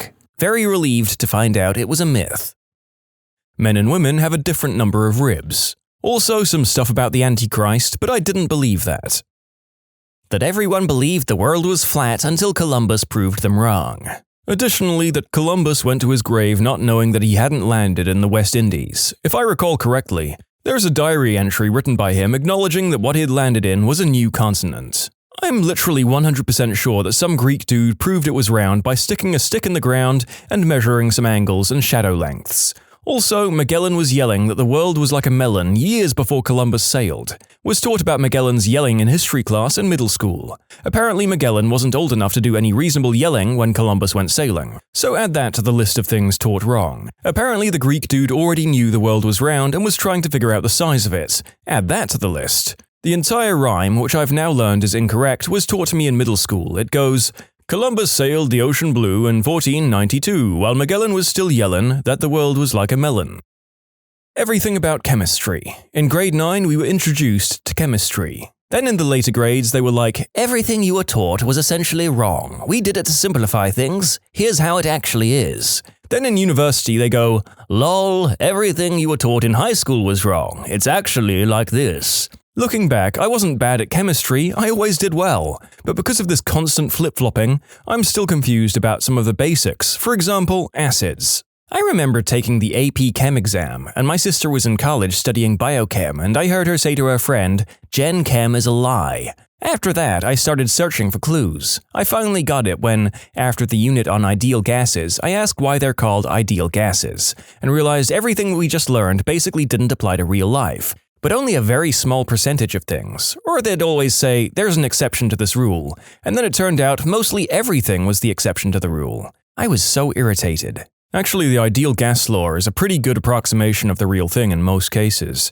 You'd be surprised. It isn't wrong, it's just not 100% accurate. However, it is a useful tool for thinking about how gases really do behave, so it's not a waste of time to learn it at all. Basically, it's as though you first learned that pi is equal to 3. And then in high school learned, actually it's 3.14, then in college learned, really it's closer to 3.14159. Were any of those things actually wrong? Not really. None of those things are totally correct either. But then why would you bother memorizing 500,000 digits of pi? What would that get you, really?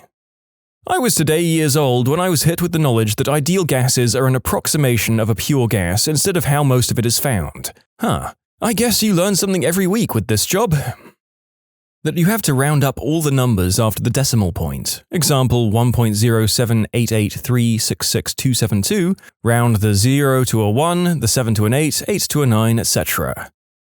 That people in slavery were paid, just not very much, and they were given a choice between a penny and a dime, but chose the penny because it was bigger, as if that was somehow less racist. What the frick? It's illegal to sell yo-yos at yard sales. You only use 10% of your brain. Fricking liars. That the ancient Romans had places called vomitoriums where they would go and gorge themselves on food, then spew to make room for more. Gross, right? kind of like that one scene in Catching Fire. Vomitoriums were actually a sort of hallway designed for spectators to exit the Colosseum and other arenas as efficiently as possible. I never knew that. They did show us pictures of big rooms with a lot of holes around the walls. Turns out those were public toilets. I simply assumed the vomit room looked slightly different, but they printed the wrong picture. Also, so many erroneous pictures in schoolbooks. So many. As a Latin teacher, I constantly have to correct students, teachers, and parents about what a vomitorium is. The most common response I hear is, "But it's in the Hunger Games books." Yeah, those are about a fictional society. That there wasn't any air combat during World War I because the planes were only used for scouting. What about the Red Baron? Didn't a lot of planes back then essentially try to kill each other with handheld pistols fired from the cockpit? In the earliest days, yes. It gets a lot more sophisticated pretty fast, especially with the development of synchronization devices that allowed automatic weapons to fire through propellers. As a teacher, I have a few rules for myself to avoid becoming one of these teachers. 1. Always admit you are wrong about something when you are. It's important for kids to know you're fallible, like everyone else on the planet, and that it's okay to be wrong about stuff every once in a while. 2. Use discussion paired with internet searches to try and find what the correct answer actually is. I teach 2nd grade, so we don't exactly have to go to Google Scholar, but we definitely go over the importance of checking over multiple sources and not believing everything we read on the internet. 3. Teach kids that it's okay not to know something or have a misconception about something. The pursuit of truth is infinitely more important than knowing something outright. Although it's not embedded in our curriculum, I take time every day to explicitly teach critical thinking skills. I actively do this too. Thanks for letting me know that there are teachers who know how to be wrong and how to fact-check and be open to multiple interpretations. You can submit your own stories to be featured here on the channel. The story submission link is in the description below. And if you want to listen to some vibey music in the background, check out easymode, also linked below, and subscribe. George Washington cut down a cherry tree. Also not exactly untrue, but I have no idea why we need to practice recorders. I think recorders are probably the simplest, cheapest wind instrument, and teaching music is healthy, exercising a kid's brain in a different artistic way. Usually this is taught in the 4th or 5th grade, so by middle school they can choose a complicated, specialized instrument and join band or orchestra. That I wouldn't be paid to stare out the window all day. I'm a pilot. My 7th grade health teacher, "Black people can't swim. Their bones are much denser than ours. I've seen black kids jump into the pool. They just sink like rocks." Imagine my surprise when moving away from Union, Indiana. Oh my god, when was this if you don't mind me asking? My health teacher in the 7th grade told us all Native Americans have high cheekbones. If someone has high cheekbones, they're native, like Michael Jackson. Where in the frick are these 7th grade teachers being educated? Is anyone else a bit nervous there's a Klan university that we don't know about? Blood is blue when it's inside your body. When I was in 6th grade, the smartest kid in the class told us this. The kid was legit smart in math and was many years ahead of us. I disagreed. Everyone else agreed with the smart guy, even the teacher. I asked how come when doctors draw blood, it's red. He said because there's oxygen in the needle and that it turns the blood red. Fair enough. I then asked how would anyone know it was blue. He said something about vacuums. At that point, the class lost focus. I lost, he won. He is wrong though, and I'm vindicated. While silly Americans spent millions building a zero-gravity pen that could write in space, the Russians used pencils. Actually, NASA programs previously used pencils, but because of the substantial dangers that broken pencil tips and graphite dust posed to electronics in zero gravity, the flammable nature of wood present in pencils, and the inadequate quality documentation produced by non-permanent or smeared record keeping, a better solution was needed. Russian cosmonauts used pencils and grease pencils on plastic slates until also adopting a space pen in 1969, with a purchase of 100 units for use on all future missions. NASA never approached Paul Fisher, the inventor, to develop a pen, nor did Fisher receive any government funding for the pen's development. Fisher invented it independently and then, in 1965, asked NASA to try it. After extensive testing, NASA decided to use the pens in future Apollo missions. I was always fed this one, with varying degrees of smugness about how stupid Americans were, by my science teachers no less. Turns out the Americans were making a calculated decision to not get graphite in their instruments. That there were different sections of the tongue for salty, sweet, sour, and bitter taste buds. I remember testing this myself once. I took some piece of candy and stuck it on a sweet zone, then on some other zone and thought it tasted exactly the same. Even as a kid, I wasn't sure about the legitimacy of this claim. We did this during Girl Scouts. Everyone was like, wow, it works. And I'm sitting there like, sure. This was a very popular science experiment in schools and youth groups, probably repeated millions of times and demonstrated the conclusion even though it was absolutely bogus and in fact completely untrue. It should be a warning about the power of assumptions and a reminder of the effort required by scientists who actually do meaningful experiments and get valid results. It isn't easy. Because teachers convinced us that you couldn't begin a sentence with because, I believed it to be true. And they told you not to start a sentence with a conjunction, and that hell would make a special room for you should you decide a proposition would be a good word to end on. Ending a sentence with a proposition is something up with which I will not put. Winston Churchill. Back in 7th grade life class, my female teacher and mother of 3 told us that girls cannot have a climax. Looking back, I honestly feel bad for the woman. How can you go through life and have 3 children of your own without ever knowing that you could have a climax? 1. Future employers will see how many detentions you've had during school. 2. There are 52 states in the USA. This was a mistake in a textbook, so this was taught to a whole generation of Austrians, probably also Germans. 3. In a geography class, a student asked why the north of Ireland was a part of the UK. The professor replied, because Ireland gave it to the British. Coming from a very patriotic Irish family, this was a shock to say the least. 4. High school students told me how professors in college and university don't help you with anything and you're completely on your own. After explaining difficulty I had with one of my papers to my professor, he gave me the names of about 5 to 6 authors he knows who write on the subject and essentially gave me half my research. Another time, a professor actually loaned me a copy of the book the library was out of, so I could photocopy a chapter I needed for my final paper. Most of my professors would answer questions over email or after class too. In most cases, professors help more than high school teachers. I knew it at the time, but my science teacher in the 8th grade taught that the Big Bang Theory was the idea that the moon was formed by a collision between Earth and a Mars-sized asteroid.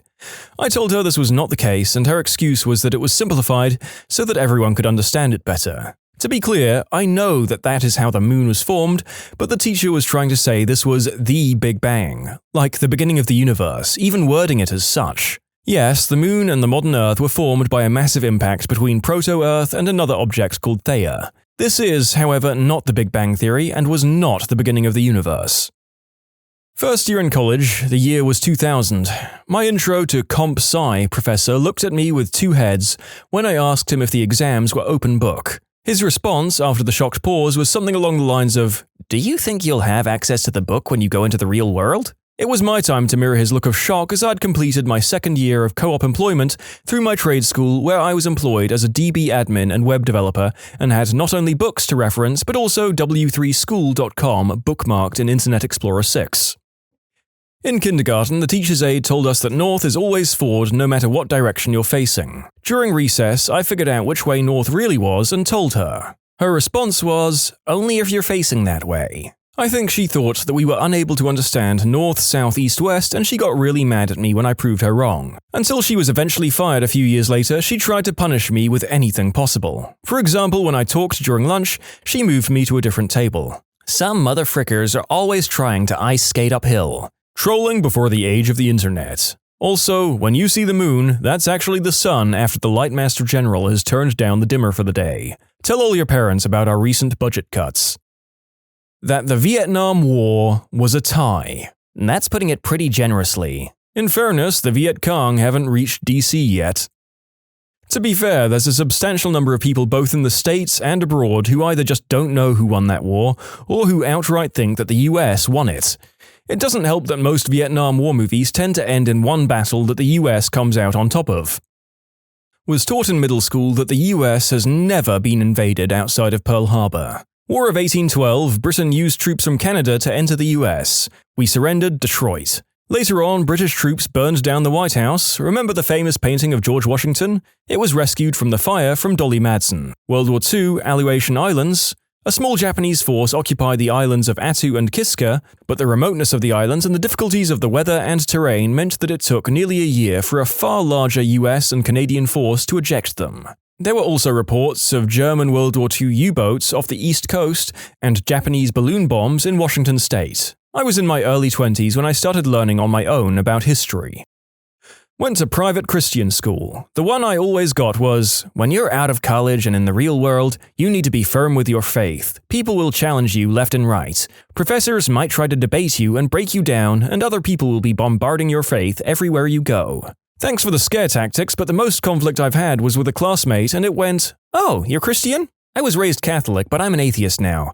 What did you get for number 7? Instructor at a state school here. If anything, most of us are terrified to even touch on the topic of religion in class, for fear of bringing up a debate where nobody is going to budge. If we come out as religious, we're prejudiced. If we don't, we're queer, liberal, atheist, hippie feminists who would love nothing better than to rip your faith to shreds in front of you. It's a lose-lose, man. I just pretend like it doesn't exist, and I teach in the humanities."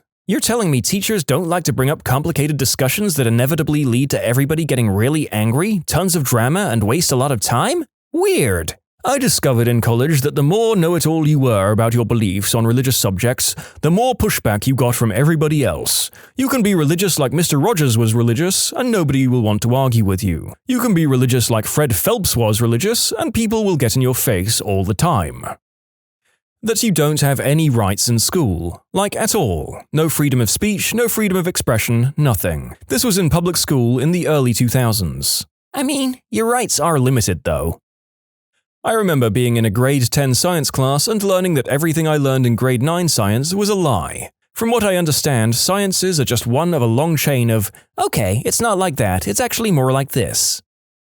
Wikipedia is a terrible resource that's often inaccurate because literally anyone can instantly change literally any article. Wikipedia checks every edit within 24 hours if I recall correctly, and they definitely screen new users somehow. I tried editing a small backwater page once for craps and giggles, and my edit never happened. More importantly, Wikipedia has stood up to every instance of cross-referencing that I've done, and I've written a decent number of research papers. Whenever I was told I couldn't use Wikipedia as a resource, I'd do it anyway, but I would click the links that Wikipedia cited, make sure the info was there in a way I could reasonably comprehend, and would cite that instead. I'm a master's student, and I do that too. Previous PhD student here, I used Wikipedia when writing my thesis. I had a psychology class in high school where we did the whole unit on dream interpretation, Jungian symbols and the metaphor of different events. Get to college and one psychology degree later, I've been told about 15 times that Jung was too high to find his toes and is barely more credible than Freud. Dream interpretation is basically useless. Who is the most delusional person you've known? I work in a small-town radio station. I've seen a lot of rookies fresh out of broadcast school let the tiny amount of fame they get from being on a small-town radio station go to their head. This one guy came into work one day, madder than hell that small-town radio famous wasn't enough to get him out of a speeding ticket. My brother was always bragging about how chicks he worked with wanted to bang him. Then after 2 or 3 months when he inevitably quit or got fired, whenever the guys were talking about chicks they hooked up with, he would always talk about these beautiful women that wanted him, which he just never got around to hooking up with. One time after starting a new job, he comes home all excited and yells, "Holy crap, the receptionist at this place is gorgeous, and guess what? She wants to F me." I said, "Dude, you've been there one day. How do you know she wants to F you?" So he says, "Well, I just walked through the front door, and as I was passing by, she looks me dead in the eye and says, 'Good morning.'" Oh my god, I lost it with that last bit. Good morning equals she wants to bang me? That's the most delusional thing I've ever heard. My current boss. He thinks the business is doing okay or is in a rough spot. He's slowly choking and killing it with his managing. I see the shop closing in mid to late August. Won't you feel stupid when it closes in early September? Seriously though, I hope he turns it around quick and that you don't lose your job, and if you do, I hope you find something quickly. Worked a night job where I met someone who was studying rather than going to school. Eventually I got out of him that he was studying to be a seducer. He studied Cleopatra, Rasputin, Casanova, etc. to learn the art of seduction. Basically, this guy's life plan was to just seduce his way through life. He had an intricate plan on how he was going to seduce our supervisor for a raise, seduce multiple spouses to support him, even how to get free coffee by seducing the barista. He must have done a lot of seducing to keep working that barely over minimum wage night job for years. Sounds like he put his buy into charisma and his dump stat is intelligence. Ah, the charismatic idiot savant playthrough of life. Sounds like this man was trying to go for a path of life that would have got him into the Gold Diggers video we did a few weeks ago. Better luck next time, failed social climber. My aunt, as in my mum's sister. She constantly stirs drama with other people and then calls you out for being mean to her. What the frick, lady? For example, one time I came outside and I see her pull up in her car. She starts chit-chatting to my mum. They're talking about her haircut. I tell my mum we needed to go and she drove away shortly after. Totally fine. I get a call from another relative a week later that she's angry with me because the day she came over I rolled my eyes and she reads lips. She knows I said something about her. This didn't happen. She then continues to post on social media how karma is going to get me, while simultaneously commenting on all of my stuff, saying how cute my daughter is. Delusion. This is my aunt exactly. She's also a drama queen. I visit my family once a year for a week, so I go to see my aunt and my mum at the same time. Every year, my aunt will cause some drama. This year, she launched into a casual conversation with me and just said, "You know your boyfriend kinda looks like a rat?" Told her that's not an okay thing to say. She said the truth hurts to hear. I got angry and left. Next morning she waltzes in like nothing happened. Asks me to come and give her a hug hello. I say no, explaining that what she said was really hurtful. She then flips her crap and starts screaming, "Why are you always starting stuff up like this? We never get into fights when you're not here. You're always causing trouble." I was so shocked, I just left. A very, very good friend of mine comes from a super rich family. His dad recently bought $1 million home to sell to him for under $300,000. He thinks his family isn't that wealthy and that this isn't that abnormal. There's always been a number of Ask Reddit threads like "Who's the richest person you know?" and they're always fascinating reading. There are people like your friend who have no idea that it's not normal to be able to buy $1 million home or a yacht without blinking. One of my favorite comments was about a clueless girl from a very rich family who visited an equally rich friend. Friend's daddy had just bought her a huge, gorgeous penthouse apartment in Manhattan. Clueless friend looked around the place and said, "Wow, this is really nice. How much do you think the rent here would be? $1,000 a month?" Then she looked confused when the guy who wrote the story, who wasn't rich, started laughing. "I mean, it's a banana, Michael. What would it cost? $10? For those wondering, penthouse rent in Manhattan is probably somewhere around $15K per month. My little sister. Me and my eldest sister were raised by an alcoholic mother who left us with random people so she could get drunk. When I was about 6, my mum sobered up and had my little sister. The girl is delusional and has adopted the idea that she went through what me and my older sister went through. She recalls memories that never happened. She swears my mum beat her. Never happened. She makes up stories like she was a mortician, traveled around the world, she dated such and had tons of money. It's so weird. She spends every waking moment on Facebook and posts every single thing that goes on in her life. She has a felony, she beat her baby daddy until they broke up, and now both of those psychos have really crappy custody fights going on. I could go on and on. Sounds like a compulsive liar. I dated one of those. Frick all that. My schizophrenic uncle. He ran away from home in the US in his teens to Turkey, converted to Islam, came home a few years later, believed he was the son of God and robbed a bank so that he could give the money to the homeless in the city we live in. He was institutionalized for many years and was released one day with no notice to our family, and died shortly thereafter of an accident caused by his mental illness. Well, I can't fault his intentions. This dude who used to live near me. There's a laundry list of stories, but 2 gems are when he took those fake $1 billion bills you can get at Halloween from church groups to Walmart, filled 8 shopping carts with random expensive stuff, mostly electronics, and tried to buy them with the, quote, money. Or when, after the cops were called on him for shooting our much younger brother with an airsoft gun, he grabbed a samurai sword and charged at the cops. Spoiler alert, he got tased. He later told us if they shot at him, he would cut the bullets in half, like Ryan Reynolds did in X-Men Origins Wolverine. That dude is lucky he didn't get shot. I realize the dude was probably white. That said, getting shot by the police can happen to anyone, and if you try to attack a police officer with a potentially lethal weapon, you can reasonably expect for it to happen to you. The cops understood that their bullets were of no use in the situation. He had been studying the blade since he was but a child.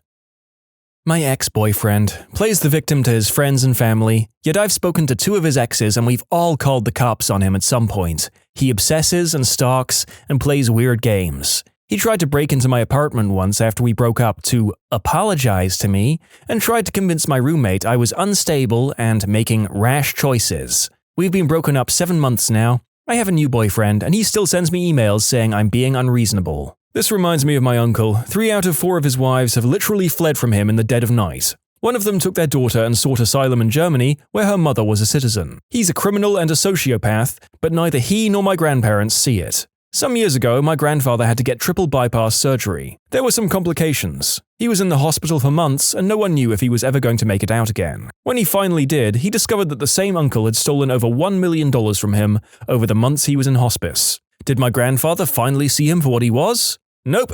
He blamed my uncle's most recent ex-wife, calling her the criminal mastermind. She was the stupidest woman I've ever met, but at least she was smart enough to get away from him.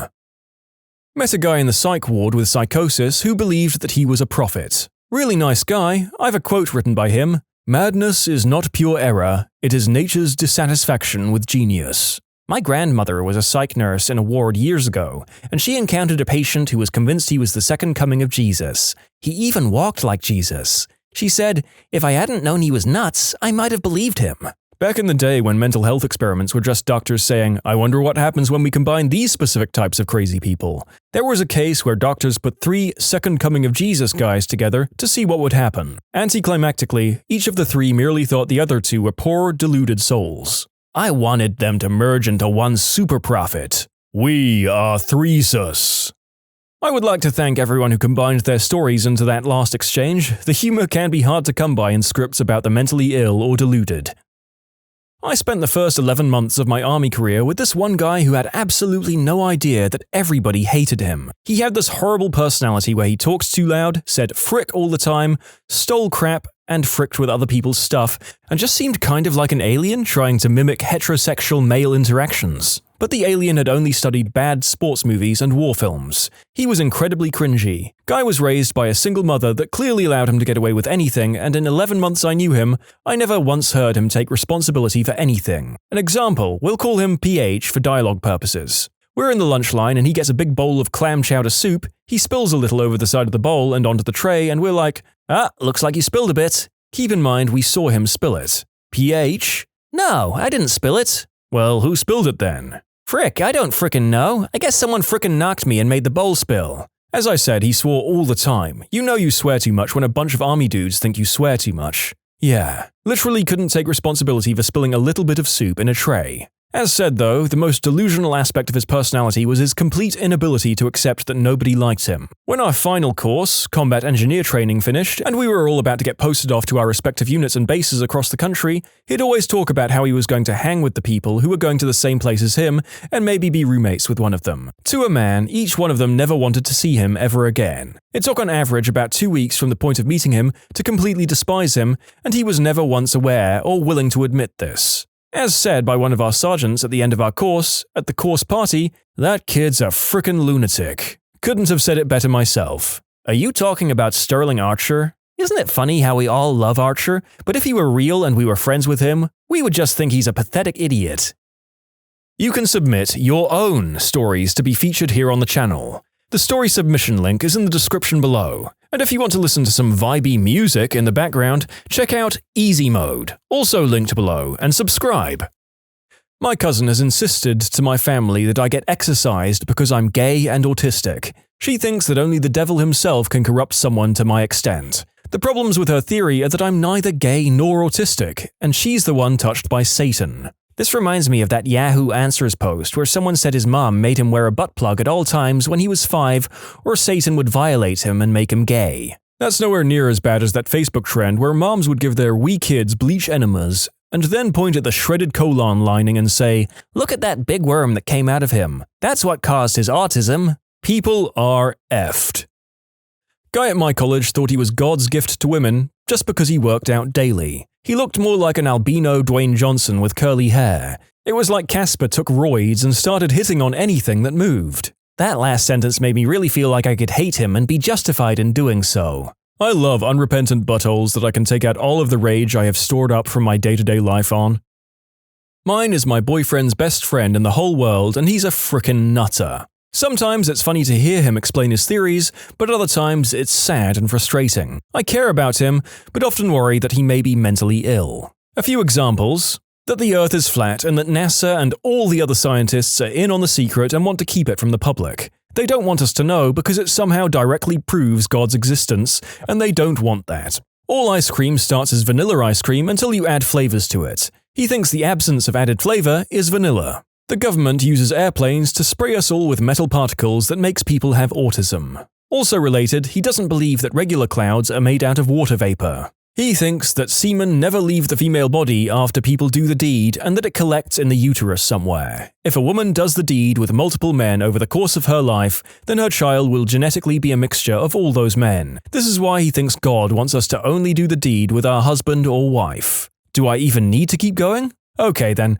prior to his flat earth theory where he believed in space and NASA and whatnot, he saw a photo of what looked like the claw or hand of a Jurassic Park dinosaur in the corner of a photo taken from Mars. This was clearly a clickbait bullcrap internet photo, but he believed it to be real. He said, "I think they got the whole creature on camera, but they're just showing a hand so that we don't all freak out at once." He told me that he thought keto diet was just fat. Yes, you heard that right, just fat. I told him that's borderline impossible because if you were to eat just fat, you'd essentially just be eating olive oil and butter, so not only would you crap your brains out, you'd also never get any vitamins or nutrients, which you need to live. He didn't understand. In a religious debate, how can you prove that Christianity is the religion of truth if every other religion believes it is the truth? I told him it isn't solid evidence to use the Bible, because most religions have their own sacred scriptures that refute the Bible. If everyone believes their book, using yours won't make a difference. He told me I was being hormonal, and that's why I didn't see eye to eye with him.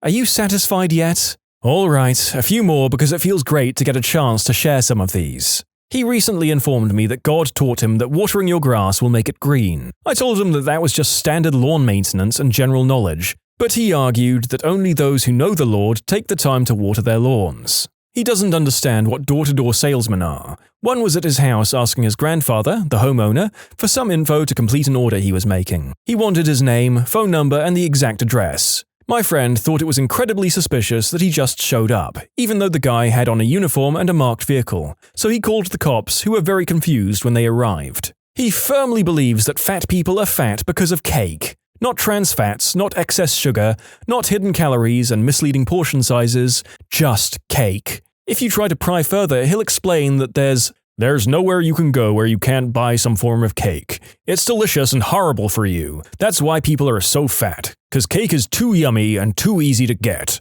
When I tried to tell him that in that way he's right, but it's more of an issue of junk food rather than just the cake, he said, "You wouldn't know because you've never been fat. I have, so I would know." We'll end this with my boyfriend's favorite. He thinks that the birds outside his window are watching him.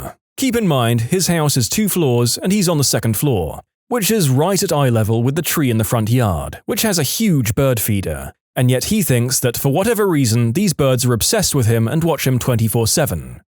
I can't decide if I want to watch nothing but this man's life on TV, or if I've already heard way too much about him. This is why you need to get off the internet and go outside from time to time, people. After this video, of course.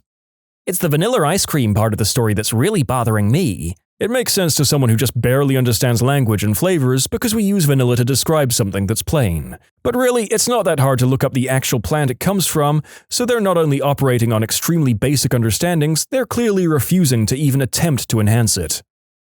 My little sister, who somehow got it into her head that we grew up in the ghetto. We didn't, and that it is okay to just keep popping out kids with different baby daddies because if God didn't want me to have babies, he wouldn't let me get pregnant. Oh my fricking god, I want to hit her in the face every time she says something like this. By the way, she's now pregnant with her 5th child, right after being a complete hypocrite when she got pregnant last year and had a termination because she wanted a girl. She's finally having her girl, so hopefully she stops. And before I get a bunch of angry messages, she lives off the government. Baby daddies do not support their kids, so she brags about being a hustler. My uncle decided his thoughts were so profound, he tried selling printed canvases with some of his quotes on them. Yes, sentences he came up with himself. And no, he's not successful or any sort of leader in his field, nor anything that would warrant quoting or displaying anything he's ever said. He also decided to write a book of his life, of which he's achieved sucking my auntie dry of money and contact with her family because none of us want to be around him. Spiritually pious and delusions of grandeur. My father. The man does not live in the same reality as the rest of us. He's almost 60 and thinks he's going to make it in the music business, despite the fact that he has no band and plays no gigs. He's a passable guitar player, but the typical guy that had a band in the 70s and early 80s. Takes himself way too seriously, as if he's some kind of prolific musician. He took some mediocre pictures of the band Genesis in the 80s and has called himself a photographer since then. He built himself and a couple of friends some very primitive websites and calls himself a web designer. He took a, as in one, class on sound engineering at the community college in like 1980 and calls himself a sound engineer. He even has a couple of video cameras and knows the basics of video editing and now bills himself as a videographer for local bands. The man just makes crap up to make himself seem important. He hasn't had an actual job in 13 years. He's been self-employed in that time, but you need to have actual clients and stuff. He thinks he's above everyone, the smartest guy in the room, and he's just this grand person. It's ridiculous. I don't know how his wife puts up with it. An ex-friend of mine cried multiple times because she thought guys were only interested in me and not her, and that I must be doing something insane to attract their attention since she's the skinnier and more obsessed with her looks one. My guess, her personality was probably repulsive after 2 weeks tops. I'm guessing she was clingy too. She probably also wasn't nearly as attractive as she thought she was and confused skinny with hot.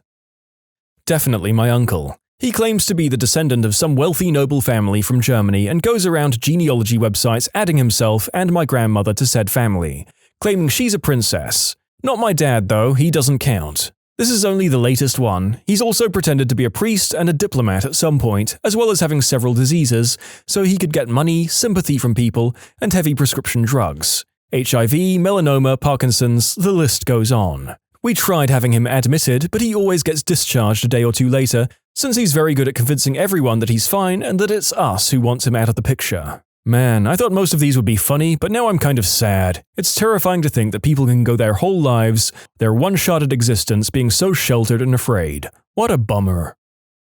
My friend's ex went off her bipolar meds because she was convinced that love was the cure to her bipolar disorder. I feel better now, so that means I don't need my meds anymore. Bipolar isn't a bacterial infection. You don't take meds for a while and then you're cured of it. Weirdly, they broke up after about the millionth violent mood swing, and now she spends her days getting fired from every single job and doing hallucinogenics.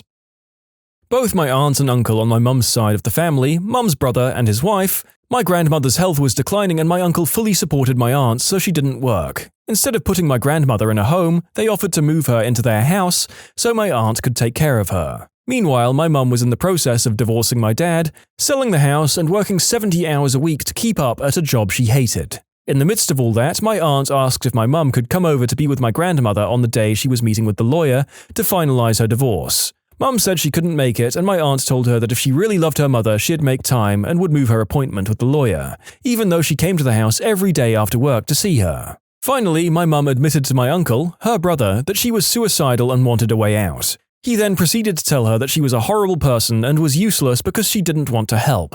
That was years ago and no one in my family has said a word to them since. We've all moved on and are very happy without them. What's the best loophole that you've ever found? I coach a high school team. We recently bought airfare with Spirit Airlines to take 9 students to a competition. 2 of the students cancelled about a month out from the trip and we had to replace them with 2 different students. Spirit Airlines policy, no name changes. Can't even pay a fee to change the name. The tickets are basically lost. I have to buy new tickets. Spirit's customer service is overseas and they plainly don't care at all about customer service because they don't actually work for Spirit, etc., etc. Except that Spirit Airlines does allow passengers to correct misspellings, and these folks don't really recognize nonsense names. So over 4 calls, I changed the names of the cancelled students to the names of the new students, 2 letters at a time. No one at Spirit Customer Service made a note because who would care, and no one ever notices that the correct names during the intermediate steps were nonsense. Also, F Spirit Airlines. Some new magazine was asking college students to send out subscription forms by email to all their friends. For each 25 emails you sent, you'd get a $10 Amazon gift card. Turns out they didn't need to be real emails. I made about $100 before they told me to stop. At my university, there was a command which you could use on their Unix systems to get a list of all the email addresses in the university, which is why I guess my university email was always spammed. I wasn't hacking, they just didn't set up user permissions properly. My justification as to why it's not hacking is that we had authorization to log into the system with our own user accounts, and the command we used is a thoroughly documented, supported operating system command used with its intended purpose. We also did tell the admins because we were sick of our email being spammed too. There's really no difference between performing whatever command it was, I forget now, and is, cd, touch, ifconfig and so on and so forth. Bonus shady loophole though, on my CS assignments the professors would use the Unix timestamps as submission times, and if I noticed I made a mistake on my homework, I could set the timestamp on my homework assignments using the touch command. In first grade, our school had Catch a Kid cards. Every time you did something good, you'd get one. Whoever had the most at the end of the year won a prize. My teacher, to promote animal awareness or some crap, gave us one card for each newspaper story we brought in that had something to do with animals. So instead of being a good kid and doing good deeds, I just combed through the newspaper each day and hoarded cards through animal stories. Eventually she was like, "Alright, for frick's sake, you're only getting half a card for each story." And I was like, "Miss Fives, I do not give a frick," and continued bringing in the stories. I destroyed all the competition and won the grand prize of a $50 Toys R Us gift card, which, when converted from 6-year-old dollars into US dollars, is about $24,500. Yes, that sounds like something the young narrator would have done as well. I think $50 when I was a kid would have purchased enough cheap plastic knickknacks to fill an entire closet and make all of my friends jealous. Best Buy had double trade-in value on games several times. Craigslist people want cash instead of store credit, but used games for $20 get $25 in trade-in, which doubles to our $50 store credit. I ended up with about $1,200 in store credit, which cost me maybe $400. My old bank used to give me $2 reimbursement any time I used another bank's ATM to cover the fee. There was a local bank ATM that charged a $1.50 fee, so I would make 50 cents 3 times a month. I assume they had a max on this, or I'd just sit at the ATM all day. Assuming 30 seconds per transaction, you're making $60 an hour running the ATM. I could only do it 3 times per month. So what are you doing now that you have all that extra scratch? How many islands do you own? Years ago, I signed up for the Columbia House DVD of the month when I was 16. Most of you probably don't know about this, but it was a deal where you get a dozen DVDs for free and then had to buy one a month for $15. If you didn't order a movie that month, they would send you one that was their selection of the month. Anyway, when I got all the free movies, I wrote them a letter stating I wasn't 18 and they cancelled my subscription and let me keep the movies for free. Also, back then you could just sign up with a fake name. It was a simpler time. I would sign up for those CD clubs and get the initial shipment with the commitment to buy more and an auto-shipped selection of the month. You could return a form to refuse the selection, or they would send it to you automatically. Inside the auto-ship package would be a couple of coupons for 2 more free CDs.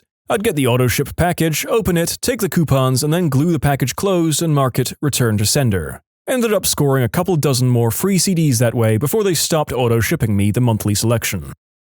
Back when I was much younger, maybe around 8 or 9, my stepfather, notorious spicy food connoisseur, dared me to eat a chili pepper. After I refused, he told me that if I could eat the whole thing, he'd buy me an Xbox. He hadn't said anything about chewing, so I cut the pepper into 3 and swallowed them whole with some milk. Always to keep his word, he bought me an Xbox the following day. My stepdad doesn't play video games and has admitted he wouldn't think to do it, which is why he made that deal in the first place. I work at McDonald's. The first thing that comes to mind is the one time when a guy ordered a 50-cent cone in a cup and Oreo crumbs on the side. He mixed it together right there at the counter and made a cheap version of a McFlurry, which is $2.50. I'll throw in another story for good measure. A lady wanted a McChicken meal, McChicken sandwich, medium fries, medium drink, but wanted all the contents ordered separately. On the screen there's a meal button that groups everything together. Ordering everything separately made it like $1 cheaper. If you do your own brake job, you can buy brakes from AutoZone that include a warranty. This warranty just so happens to cover normal wear and tear. Every time you need new brakes, bring in the worn-out ones and you get a new set for free. Seriously amazing. When Verizon changed their unlimited plan, we got to keep ours due to being grandfathered in. Basically, as long as we kept our phones, we kept the plan. But once we upgraded, we would have to switch plans. My family has 4 phones, 3 smartphones and my little brother's dumb phone with no data. After we went to upgrade, we asked the Verizon rep if there was a way we could keep unlimited. After some experimenting with the system, we found a way. She moved my data package to my brother's phone since he didn't have any data, upgraded my phone, then moved the data package back. Same for my parents' phones. So we got to keep the unlimited and we still got our upgrade. Screw you Verizon, but major props to your employees. I also have Verizon. However, I think they blocked this loophole. However, you can get new old phones or used ones and swap out the SIM card. I've done this twice. I earn double points on my credit card through gas and grocery purchases. So when I plan to buy something, say at Lowe's or go out to eat, I go to the grocery store and buy a gift card. Double points for the gift card and at least double fuel points through the grocery store. There was a McDonald's near my college and in it was an ATM. If you used the ATM and got a receipt, it would come with a coupon for a buy one, get one free large sandwich. I'd swipe my card, hit cancel, and a receipt would print out showing the cancellation. I would then find someone in line buying a large sandwich and hand it over to them. Free sandwiches for about 8 months until it finally went away. I don't eat at McDonald's anymore.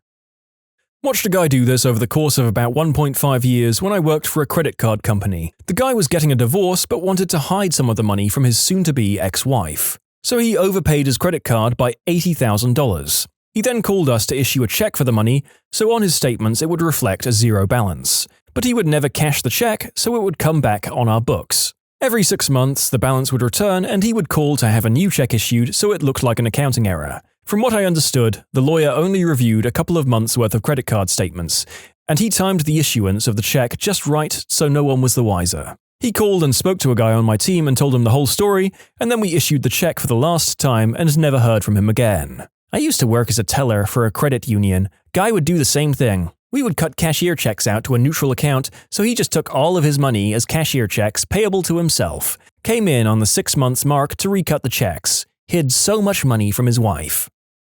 When I first got an iPhone, I brought an insurance package that I thought covered just about anything. After about a month of having my new iPhone, I got a really bad scratch on the screen. The scratch haunted me and would constantly imagine a nice fresh screen again, so I went to the insurance company and asked them to replace it. The insurance rep told me my coverage is limited to more severe damage like cracks and water damage, not scratches. So naturally, I went into the parking lot and tanked my phone against the pavement, completely obliterating the screen. I walked back into the same insurance rep, acted like I wasn't there 5 minutes ago, and explained that my phone was severely damaged and I wanted a replacement. In 4 days, I had a nice smooth iPhone free of charge, this time with a screen protector.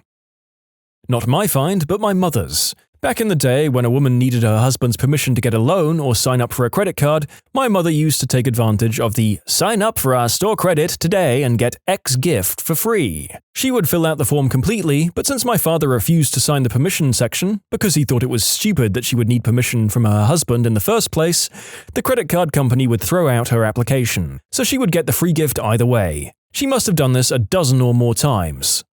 Yes, game the patriarchy, madam. Game it for all it's worth. Oh, and the credit card companies as well, I suppose. Double win. Not my loophole, but whatever. The American government wanted, and still wants, people to use $1 coins instead of notes. So they started selling $1 coins for $1. People used their credit cards to buy $100,000 worth of coins and then immediately deposited them all into their bank, taking them out of circulation again, to pay off their credit card and then reap the rewards from the credit card usage, usually in the realms of frequent flyer miles. People were accumulating millions of dollars worth of airline travel for free. You're forgetting an important part of the loophole: free shipping. In order to encourage wider distribution of the coins, the US Mint offered free shipping on orders of coins. So basically, order coins from the US Mint with a rewards credit card, then have them shipped for free to you, then take them to the bank immediately upon receiving them. No cost to you, and you rack up the points. You can submit your own stories to be featured here on the channel. The story submission link is in the description below. And if you want to listen to some vibey music in the background, check out easymode, also linked below, and subscribe.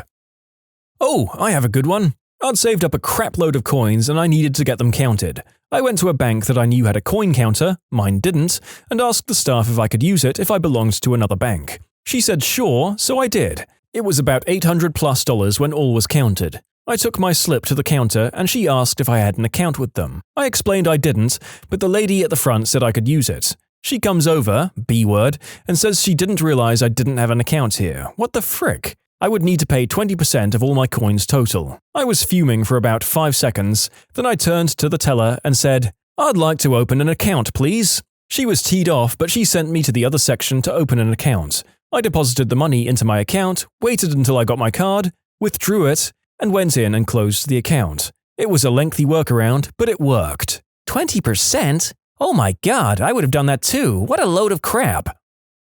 Always wanted to tell people about this or write into Nintendo Power, and I never had the chance. This goes back to the days of Game Boy. I learned one day while playing Final Fantasy Adventure that you could max out your levels through a simple trick. 1. When one of your characters would gain a new level, do not move from your existing position and immediately save the game.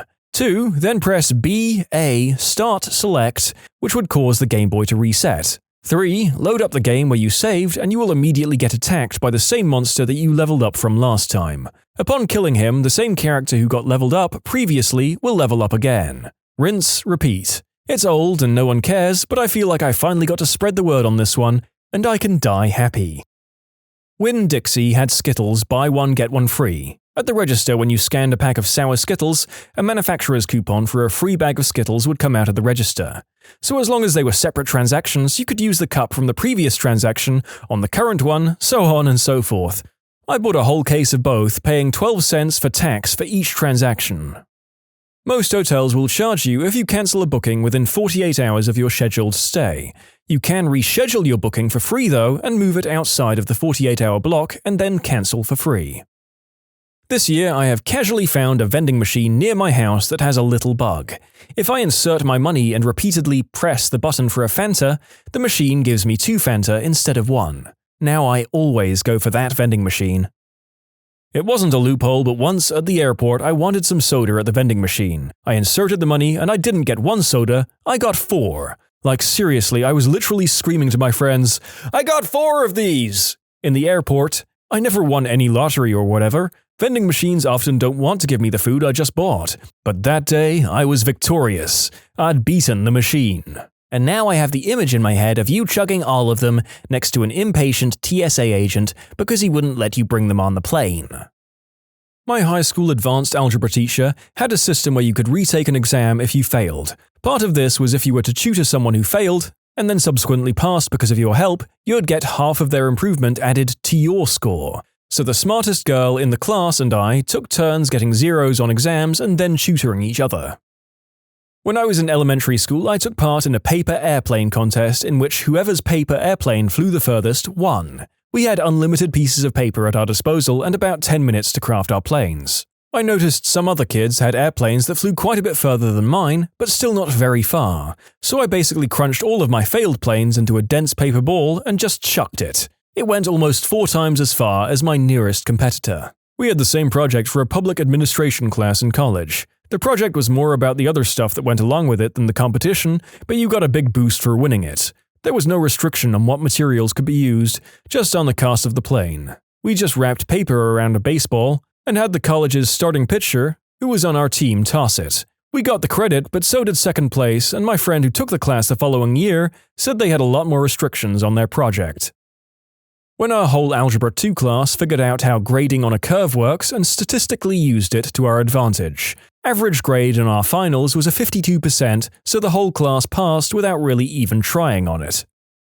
Went to Walmart to buy a shotgun which required proof of residency, and my driver's license had a P.O. box, so they wouldn't accept it. I asked what documents could be used as a proof of residency. Turns out a fishing license counts. Does Walmart sell fishing licenses at the same sporting goods desk? Yes, they do. Document needed to get a fishing license? A driver's license. A Walmart sporting goods associate filled out the paperwork for my fishing license, for which I provided my physical address and then handed it over to me. I handed it back and said, "Now, I'd like to purchase that shotgun." The look on their face was priceless, but a few minutes later, I walked out with it. Got a similar FU story from Disney World. We were at Epcot and it had been pouring rain all day. Mostly we'd just been hanging out under a pavilion. Finally, we decided to head back when it slacked up, but being Florida, it started pouring again. Ducked into the Mexican restaurant there to wait it out and get dinner. Asked the hostess for a table for 3. "I'm sorry, we're on reservations only tonight." Okay, fine. I pulled out my phone and checked their website. Sure enough, they had a reservation open for that time. Quickly made the reservation, looked at the hostess and said, "Yes, reservation for 3, name of Sparkstalker." She just glared at me while I smiled like an idiot. My dad went to Walmart with my little brother to return a video game. The game was open, so they said he could only exchange the game for the same one. He says, okay, and gets a new unopened video game. He then, with game in hand, looks at the same person and says, I'd like to return this game, please. They actually let him do it. You know, of all the places that deserve to be gamed by multiple people repeatedly, Walmart is definitely up there. Let them have it. Back in middle school and high school, I was busted at home for looking at adult flicks. My parents had the MSN browser and internet service at the time. Their response was to ground me and change the password to get on the MSN account. This is during the years of dial-up. I discovered that I could type in any random digits into the password space to allow MSN to start the dial-up process and then minimize the window. The computer would connect to the internet, but not the MSN account. I would then open Internet Explorer and browse to my heart and hand's content, erase the internet history, and they were none the wiser. When Radio Shack had open locations nearby, I'd buy cheap $8 to $10 earbuds, and later cheap $10 to $20 pairs of over-ear headphones and get a warranty on them. Whether it was the quality of the stuff or me being an idiot, these would never last me more than a month or two, so I'd go back, buy the same pair for a huge discount thanks to the warranty, and put a new warranty on those. Repeat, get $2 to $3 sets of earbuds and headphones forever. Or at least until all the Radio Shacks near me closed down. I guess this is kind of a loophole, one of my proudest moments nonetheless. In the final semester of my senior year in high school, I decided to take a class called Physics 2. I liked the first physics class I took. I thought this would be a fun class to go out on. Wrong. It was basically AP Physics. I was in way over my head. It's just that physics was a subject I couldn't easily understand. I failed a lot of tests. At the end of the semester, I had a D- going into the final. I'm freaking out at this point, thinking that my college acceptance is going to be pulled. Our final project is about buoyancy. The task is to build a boat that could support you and your partner out of nothing but cardboard, glue, and 20 feet of duct tape. If you could paddle to the end of a pool and back with you and your partner in the boat, you get an A on that aspect of the project. Great! Then my teacher made the mistake of offering extra incentive. For every length of the pool you could go beyond that without sinking, you'd get 40 extra credit points. Extra credit was my only hope. We went out and found the sturdiest cardboard we could find. We carefully folded, glued, and cut the cardboard into a canoe-type boat. It looked great. The day finally came, my entire class brought their boats out and we started. Most people made it to the end of the pool before their boats started to disintegrate. One group made it back and forth 13 times before they sank. Whoa! We were the very last team. We go in and start paddling. We make it to the end and paddle back. Then out and back again, and again, and again. We crossed the pool 60 times before our teacher made us stop. We didn't sink, and we both earned 2,400 extra credit points. I went from a D- to an A on the very last final I ever had in school. True story and one of my greatest days. When I was in high school, we figured out that we could use the Hooked on Phonics automated toll-free number to make free phone calls from payphones. We would dial 1-800-ABC-DEFG, and once prompted, we would enter 1, 2, 3, 4 3 times. The calls would then drop and we would get a dial tone, and then could call anyone we wanted to. Probably saved a good $4.75 with that one. Several years back, McDonald's started offering free Big Macs if you went online and completed a survey. At the end of the survey, the site would give you a coupon code, write the code onto the receipt, and the receipt becomes a coupon for a free Big Mac. A few years ago, I made 2 back-to-back purchases, thus getting 2 receipts. After completing both surveys, I was given the same coupon code for both receipts, and both of them worked at the register. I got 2 free Big Macs. Over time and with some casual experimentation, I realized that the coupon codes didn't seem to expire. I started saving a few bucks by finding discarded McDonald's receipts on the ground, writing the code on it, and getting a free Big Mac. It's been about 3 years since I made this discovery, and the coupon code still works. I haven't paid for a Big Mac in 3 years. Walgreens was running a deal on a blood sugar monitor that was originally $19.99. They had a weekly deal where it dropped down to $9.99, plus you got 2,000 points free on your Balance reward card. I found a coupon for that exact meter which got me $10 off, so the meter became free. Plus I got $2 in balance points. I have about 20 meters sitting in my house that will be going to a lower income clinic where people who need it but can't afford it will benefit the most from it. This site that delivers pretty good quality frozen food had a really good temporary sign-up deal. Put $50 of food in your cart, sign up with a new account, and they'd take $30 off plus free shipping. This stacked with the current deals like 4 packages of filled pasta for $5 and massive frick-off chocolate cake plus liter of ice cream plus raspberries for $20. I've moved out of home but only 5 to 10 minutes away from my parents. Either the place didn't notice or didn't care that the same credit card placed 2 orders for 2 different names and addresses. That cake was great. What's the biggest dating WTF that you've ever experienced? Had a Tinder date and the guy bought his girlfriend and asked for a threesome without saying a word about it in advance. I gotta wonder how many times he's tried that and what the success rate is. I'm choosing to believe that he didn't even tell the girlfriend about it in advance. He just turned up and said, "Ladies, I've got a proposition for you."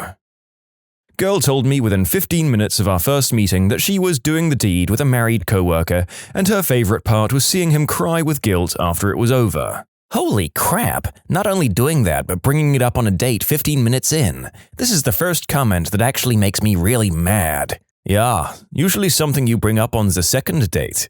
I think I would literally just get up and leave without saying a word, like I'd never seen her before. 1. She was so wrapped up in her phone that she didn't notice I'd moved over and started a conversation with some other guests. 2. Asked if she could bring a friend to feel safe, completely understandable, and I was fine with it. She brought her best friend and her date. Both girls ignored us pretty much all night and we left without them. He turned out to be a pretty cool guy though, and he invited me to join for weekend football, where I made even more friends. Maybe she just wanted free food. I've heard stories of people that meet online and go on dates and their date just doesn't interact with them. Like one-word answers, on their phone, no eye contact, orders anything they want, being rude, etc. I once got catfished on Tinder. Nothing out of the ordinary, right? This person had me meet them and acted as if they were not a different person. One of the craziest experiences of my life. You got catfished and gaslighted at the same time? Gasfished? Catlighted? Gatflished. A girl I'd been seeing for a couple of weeks or so asked me to go with her to a funeral of some guy that I didn't know. What I didn't expect was that the funeral was for her fiancé. I got out of there real quick once I realized why everyone was shooting me glares the whole time. I was the side piece. This story is just so wildly uncomfortable and horrifying that if I ever accompany a date to a funeral, I'm going to be checking in advance to see if the venue has a built-in ejector seat for the guests before I confirm. If anything, they should have been shooting her those glares. Who brings a date to their fiancé's funeral? My wife likes to ask me silly questions like, "Would you cry at my funeral?" To curb this one, my response was, "Well, I wouldn't want to look like a B-word in front of my new girlfriend." I'm quite proud of this one. Beehive Girl. She had a Marge Simpson hairdo about 18 inches high. She was an actor and couldn't understand why roles would demand that she cut her hair, so she turned them down. I went on 3 dates with her just to hear her stories. She was totally oblivious that she was the problem. It was like I was watching a soap opera or something, but she was serious. This could be a pretty amazing Seinfeld episode. I went on a Tinder date with this one girl whose bio said something like, "You won't like me, I'm a disaster." Spoiler alert, she was right. But she was pretty attractive, so we went to get tea at a local hipster joint. She was obviously depressed. She told me about her hyper-competent other personality that she sometimes slips into and how her current life goal was to move several states away from her family and work at a gas station, even though she was a senior bio major. As the date was ending, she freaked out, saying that she forgot her backpack in her last class but doesn't have a car to get back. Apparently her mum dropped her off and then went home, half an hour away in the suburbs. So I took her to get her backpack, then she told me that she needed me to drive to her house because it was late and no bus was running there. So I drove her half an hour back to her parents' house in the suburbs. On the way, she told me that she actually has a boyfriend, but sometimes she likes to see what's out there, and that this is what our date was. Oh, and she's also pretty sure she's a lesbian, but likes the power involved in getting a guy to like her. For some reason, we never saw each other again. That's a pretty good example of the term crappy person. The setup for the comeback is real though. Too bad it didn't work out this time, huh? Drop her at the curb? How did you keep from dumping her at the closest 7-Eleven and heading for a bar? At least you're not the boyfriend, so I guess life could have been worse. I had a guy ask me out on a date and he suggested a Japanese restaurant I liked. After I ordered, the server asked him what he wanted and he said he wasn't hungry. I asked him if he wanted to wait until he was hungry, but he said no, he just wanted to watch me eat. I laughed nervously, thinking it was a joke, but his expression said he wasn't joking. The sushi was good though. Because people are asking, I paid for my food at the end and he didn't offer. If he paid, I would have felt crazy guilty rather than being weirded out. No second date, I take it. Nope, but my relationship with that Japanese restaurant is still going strong. This guy went on and on about how he hated promiscuity and whores. Later on that night, he tried to go up my shirt and touch my chest. I stopped him and said, "I thought you hated promiscuity." Oh, he was using code for, "I hate girls that won't sleep with me."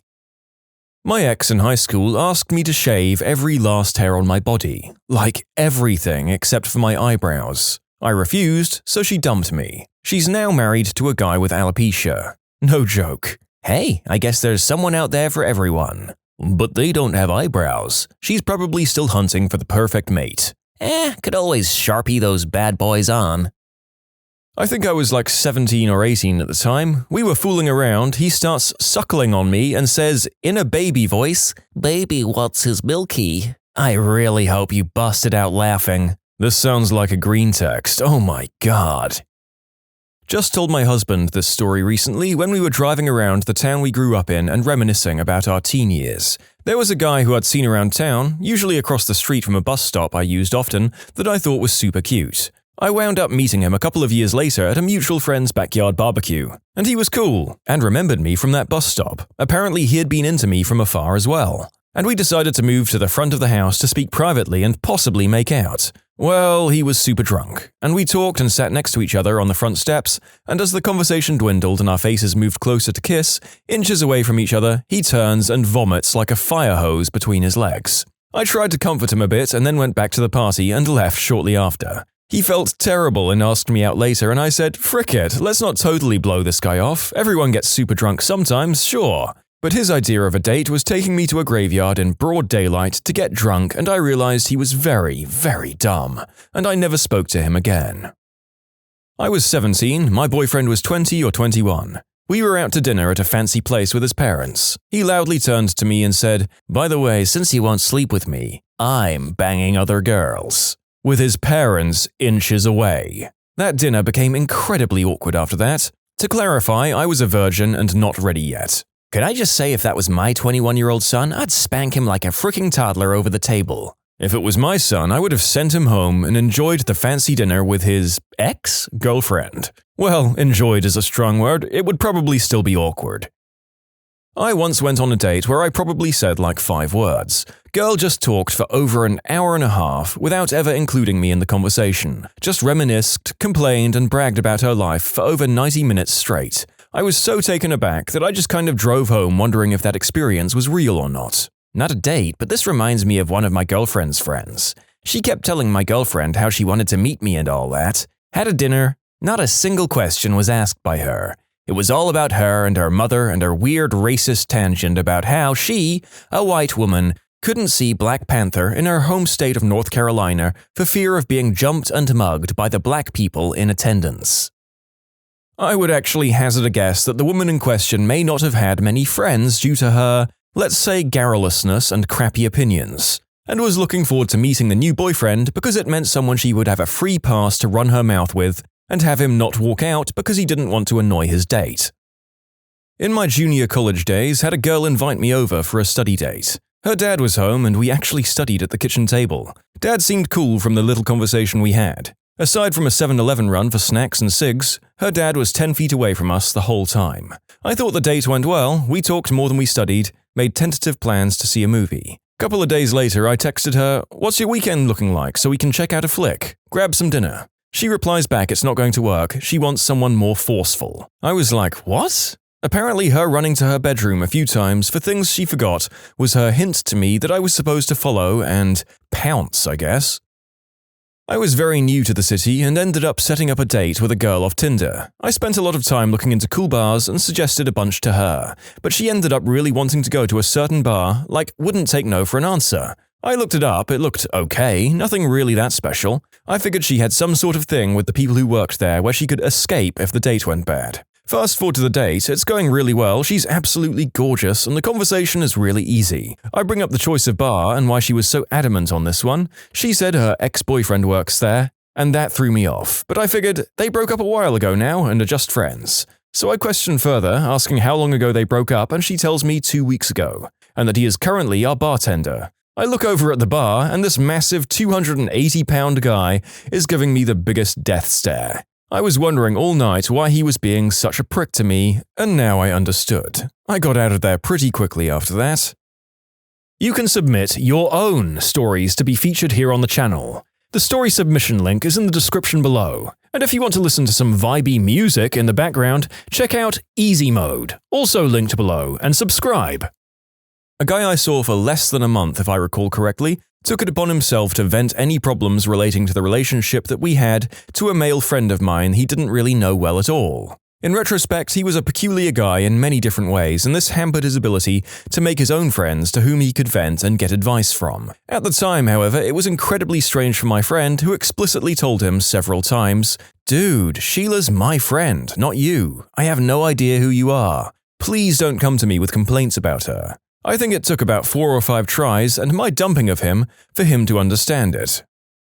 Some guy took my glasses, ran out of the restaurant with them, and I got a text like 15 minutes later of him taking a selfie in them at his place. He said if I wanted them back, I would have to come over to his place. Holy crap, what a butthole. Did you mention an alternative of, or the police could come and get them? I honestly really should have done that.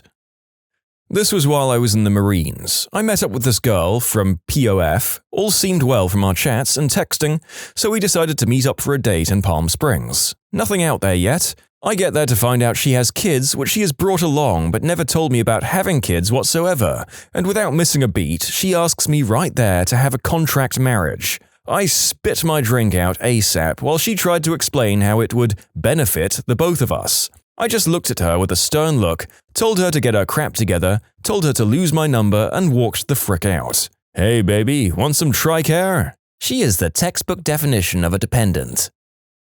She had previously told me how irresponsible her sister was. Her sister received a positive result for herpes. Sister thought it meant she was clean and didn't have it. I don't get the logic either. A few weeks later, we'd been seeing each other pretty casually, and she mentions that her sister wanted to swap. Yeah, no thanks.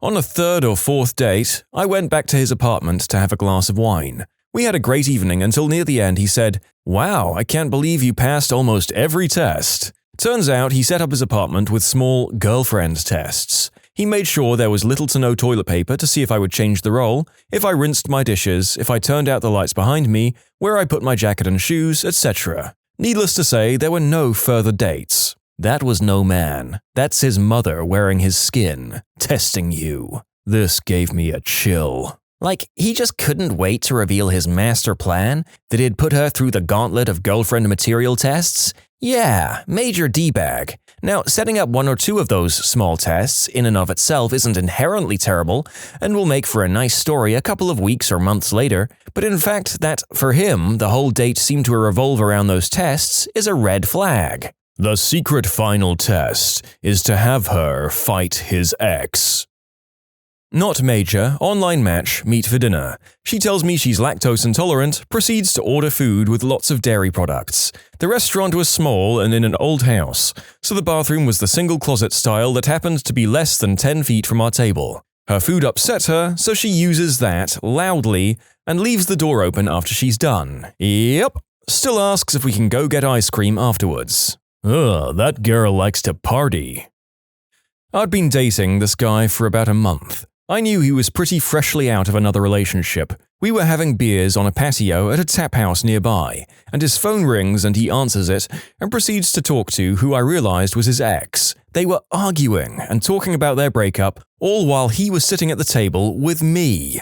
After about an hour and a few beers later, a guy at the table next to me gave me a kind of nod to join his table. I did. We talked about what an idiot the other guy was being. We spent the next couple of hours chatting, D-bag left when his phone call was over, and my new friend and I ended up dating for a year, and we're still friends to this day. I've been on and off the dating app life for a couple of years now. I just got my first big boy job and moved to a new area. I matched with this cute girl who was a junior in a college nearby. We had a nice first date, got coffee and walked around. We set up plans to grab lunch that weekend. During lunch, we decided to go on an impromptu hike. I drove us to my house to grab some water, snacks, change clothes, and we had a nice hike. Everything was going pretty darn well. We texted and kept up throughout the week. That Friday, I was at a friend's house. We had a few drinks, so I didn't feel comfortable driving back home. He didn't have an Android charger and my phone was dying, so I sent a courtesy text to let her know I was going to be out of commission for a while. The next morning, I get home and charge in my phone. After a few seconds, I get a slew of text messages, around 50, all from her. It was a spiral into insanity. At first, she told me to have fun and have a good night. Then it went to, "Hey, are you free?" to, "Why aren't you talking to me?" And near the latter, she mentioned she drove to my house and didn't see my car. She accused me of sleeping around. Basically, any and every insecurity got projected onto me within a couple of hours, all while I was asleep. I called it off immediately. She probably had some deeper issues, and I hope she's gotten help or is happy. It was just the transition from a few nice dates to that night that made me really take a step back and go, what the actual frick? People who do this think your complicated feelings through, condense them into a concise message, or sleep on it and leave it at that. You're only going to drive folks away with your walls of text. Case in point, my ex was kinda like this. She was totally normal until she had a lot of personal issues happen all at once, and just kind of lost her crap after about 2 to 3 years of normal dating.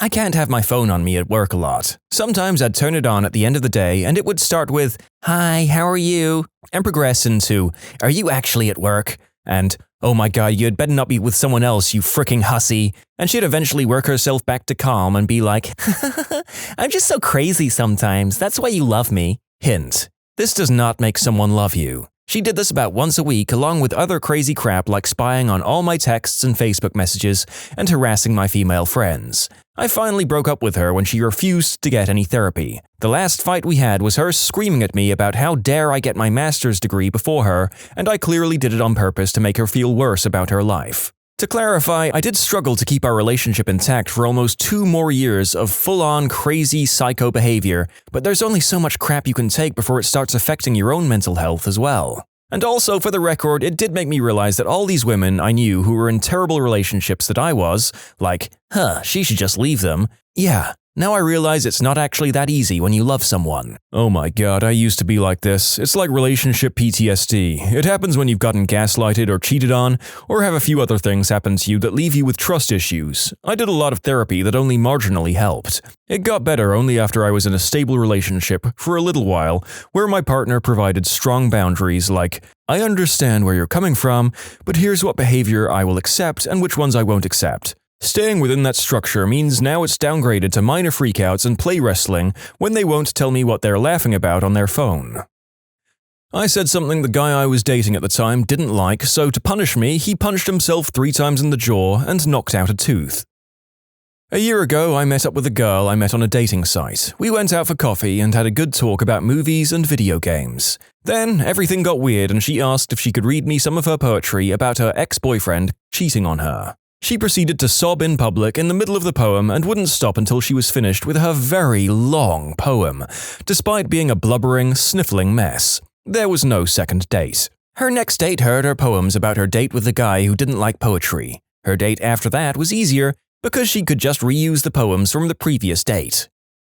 On 2 separate occasions, I've gone home with the guy after a perfectly lovely first date to find an array of adult bedroom toys laid out on the bed, ready for use. Don't get me wrong, I'm generally down, but you can't just spring that on someone, guys. There has to be a discussion before you bring out a leather hood and a Flogotron 3000. In both cases, there was no second date. He made me Uber to him, $20 one way to a nice building, so we could Uber together to a bar by my condo. Cost me $40 to go somewhere 2 blocks from my place. I don't get it. He then pulled a pint of Svedka out and chugged it in one shot at the bar. He ordered 2 drinks and shoved me the bill. He hit on the bartender in a language I don't speak. She was very uncomfortable. He then asked me where I lived. Told him the name of the building. He decided that he liked my building better than his and wanted to stay with me for a few days to check it out and buy a penthouse. I said no, but he could contact a realtor. He went bat crap crazy. I looked down and he's on Tinder while screaming at me. He showed me a girl and said he was going to frick her if I didn't let him in. I told him to go for it, I'm not interested. He followed me the whole walk to my place, stumbling, grabbing my arm and screaming at me. He tried to steal my purse. The police ended up coming up to me and holding him long enough for me to get home. He sent me a series of bizarre threatening messages that night and kept randomly messaging me that he loved me, I'm a B-word, I'm his only hope,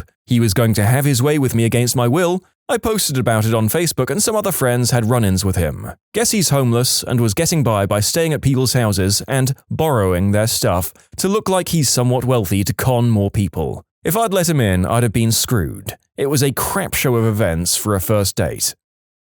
Here's the short version of an insanely crazy date. Took a girl out hiking. She bought a machete. She stripped down into the buff and started whacking through the foliage with her blade, and then got mad at me and threw roadkill at me. Have you ever witnessed a bride or groom say, "I do not," at a wedding? While working in the wedding industry for over 17 years, we've hosted on average 140 weddings per year. 10 plus years ago, we had a wedding and the groom and his groomsmen arrived, taking pictures, joking around, guests all arrived, took their seats, and about 5 minutes before the wedding was supposed to start, the bride's limo pulled up to the chapel. The bride's father got out, walked inside the chapel, walked to the microphone and stated the wedding was called off. His daughter would not be getting married today. He directed myself and my staff to still feed and liquor up all the guests since he'd already paid for all 170 people and got back into the limo and left. I never heard what the reason was, but that was by far the most awkward event I ever managed. It was a joke, but he was too nervous and it didn't really work. Everyone that heard him called him a jackass that ruined his own wedding. I was humiliated for him. I was in attendance where the pastor says, "Repeat after me, for better or for worse," and the groom said, "For better and for better." Everyone chuckled, but there was a hint of honesty there. They divorced after 9 months. I had a friend who decided to have a whole staged scene at this moment, with a mini soap opera playing out in the middle of the wedding. A mutual friend who was pregnant stood up and said that the baby was the groom's, and her husband flipped out. All the wedding party had scripted lines like, "Shut up, Susan, you know you lost your chance with him after the disappearance of your mysterious twin sister." The bride and groom were all in on it. It took the rest of the people only a few lines to realize that this was a joke. Fun was had by all, until about 3 months later when the soap opera actually happened and she cheated on him with his friend. Groom said, "I don't." Awkward silence and then, "Ha, it was a joke," followed by a longer, more awkward silence. "Pranked ya." Yes, at my cousin's wedding. The bride suddenly backed out at the last second. The wedding was abruptly cancelled and we, the family of the groom, all went to a restaurant instead. The bride was kind of a B-word who was abusive towards my cousin and extorts him for his money, so we were all relieved that this happened. I guess bullet dodged, I suppose? Shame about the literal tens of thousands of dollars they'd probably spent up to that point, but what can you do? One of the times my father went to the altar after my mum had divorced him. He was what you'd call a serial groom. In any event, the wedding was being hosted at someone's house and they got in front of the minister and decided not to get married. But they were both drunks and there was a lot of booze stocked up and why let it all go to waste? So they decided to get crap show drunk and have a party. I don't remember her name as it would have been his 5th marriage at the time. He eventually hit marriage number 5, walked away from an engagement one more time and was engaged yet again when he died. Not exactly that, but an acquaintance of mine was getting married. A few days before the wedding, they realized they weren't going to make it as a couple. However, because everything was paid for, they agreed to go through with it. Apparently, they fooled people quite well, as a friend who was invited told me that they looked so in love, but I knew it was just an act. A few months later, they quietly went their separate ways. So I'm guessing they never signed anything to make the marriage official, they just had a party. That's a safe bet. Getting married takes paperwork, so if you just don't submit it, you're off the hook. My cousin did this, actually unbeknownst to his then-wife. They moved to a different state right after the ceremony and were going to file the paperwork there, and things immediately got kind of rocky. My cousin decided to just not submit the paperwork and didn't tell his wife. He kept trying to make it work. I think he did love her, but knew that she wasn't all in. When the wife finally decided to ask for a divorce about 6 months later, he was like, "Guess what? We don't have to pay." Before anyone goes, "Oh my god, what a prick," yes, my cousin is notoriously a D-bag, but he wasn't trying to screw her over or anything either. She had a lot of mental health problems, and in hindsight, their lives needed to go in different directions. My cousin paid for her to resettle back home and finish her college degree while he did his own thing. My buddy was so nervous he blurted out, "I do," the first time the priest addressed him. Same thing happened at my cousin's wedding. It got a pretty good laugh from everybody, bride and groom got embarrassed and red-faced, and the bride continued to giggle from nervousness throughout the entire thing up until the actual I do's and kiss. Just adorable all round. Saw a guy who was too drunk to even say I do. Amazingly, they went through with it. Split up 6 months later. Turns out he'd cheated on the bride the night before. Stay classy. There's no better way to celebrate the most important day of your relationship than by getting so drunk you don't remember any of it. I was at a wedding where the bride didn't turn up. Was horribly awkward whilst the groom just refused to agree that she wasn't coming. We all sat there for over an hour waiting.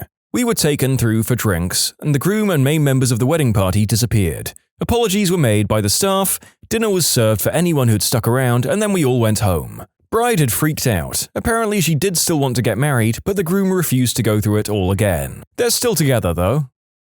Yeah, the pastor got the bride's name wrong. The groom was like, "I do not." All was well though, everyone got a pretty good laugh out of it. Highlight of the entire ceremony.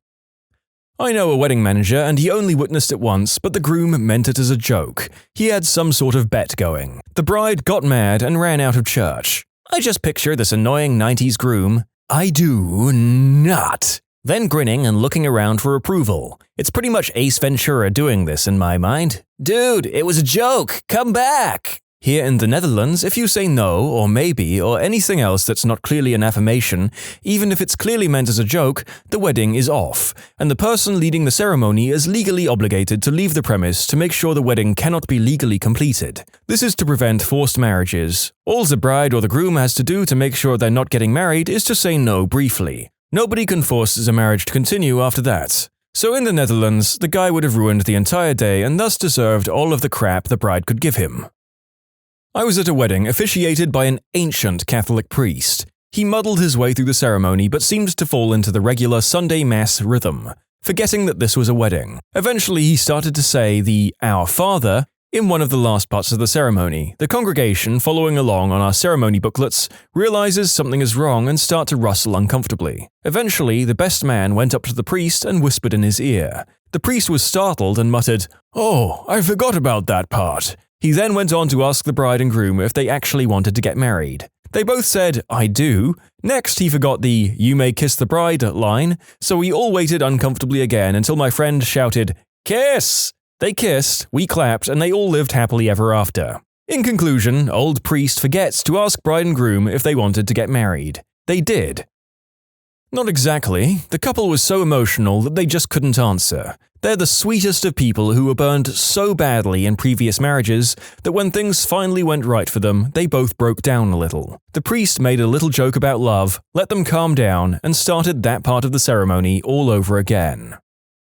I know it's not exactly I do not, but when my parents got married and the priest said, "You may now kiss the bride," my dad said, "Do I have to?" At my wedding, when the pastor was done talking, he was like, Steve, you can go ahead. Give her a kiss." It sounded freaking stupid, and I felt robbed that I didn't get the usual, "You may kiss the bride" line. One of my friends is so uncomfortable with public affection that she and her husband high-fived instead of kissing.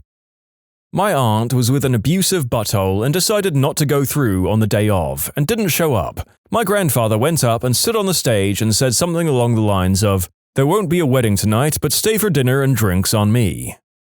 Maybe that contributed to a 100% more jovial atmosphere at the reception, if the woman was that unpleasant to be around. Hope the groom was okay though.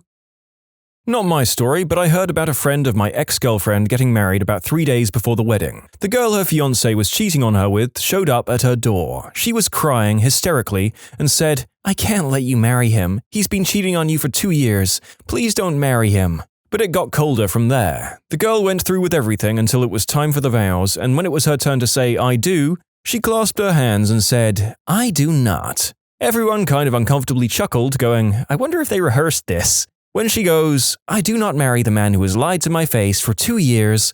I do not marry the man who crept out of my bedroom when I was asleep to the neighbor's apartment to crawl into bed with her. I do not marry the man who stands here with me, humiliating me, my friends, and my family on what was supposed to be my special day. I do not, in the eyes of the church, forgive this man nor take him to be mine." It seemed like the story was going to come to a head, but apparently she just walked away crying and none of the guests knew what to make of it all. Apparently there was tremendous confusion. As a wedding DJ, something like this is a personal nightmare of mine. I frequently play music for the ceremony and processional, and I would have no idea what to play after a scene like this. Maybe just some light jazz while everyone gathers their wits. Yes, my own sister did this at her wedding. She was marrying this guy basically just for his money, and she apparently found out his business was failing, and he was no longer a millionaire a few weeks before the ceremony. She wanted to embarrass him, so she did not call it off right away and dropped the bomb at the last second. Sounds like she's an awful human being. She is. Tell her I hate her. Thanks. You can submit your own stories to be featured here on the channel. The story submission link is in the description below. And if you want to listen to some vibey music in the background, check out easymode, also linked below, and subscribe.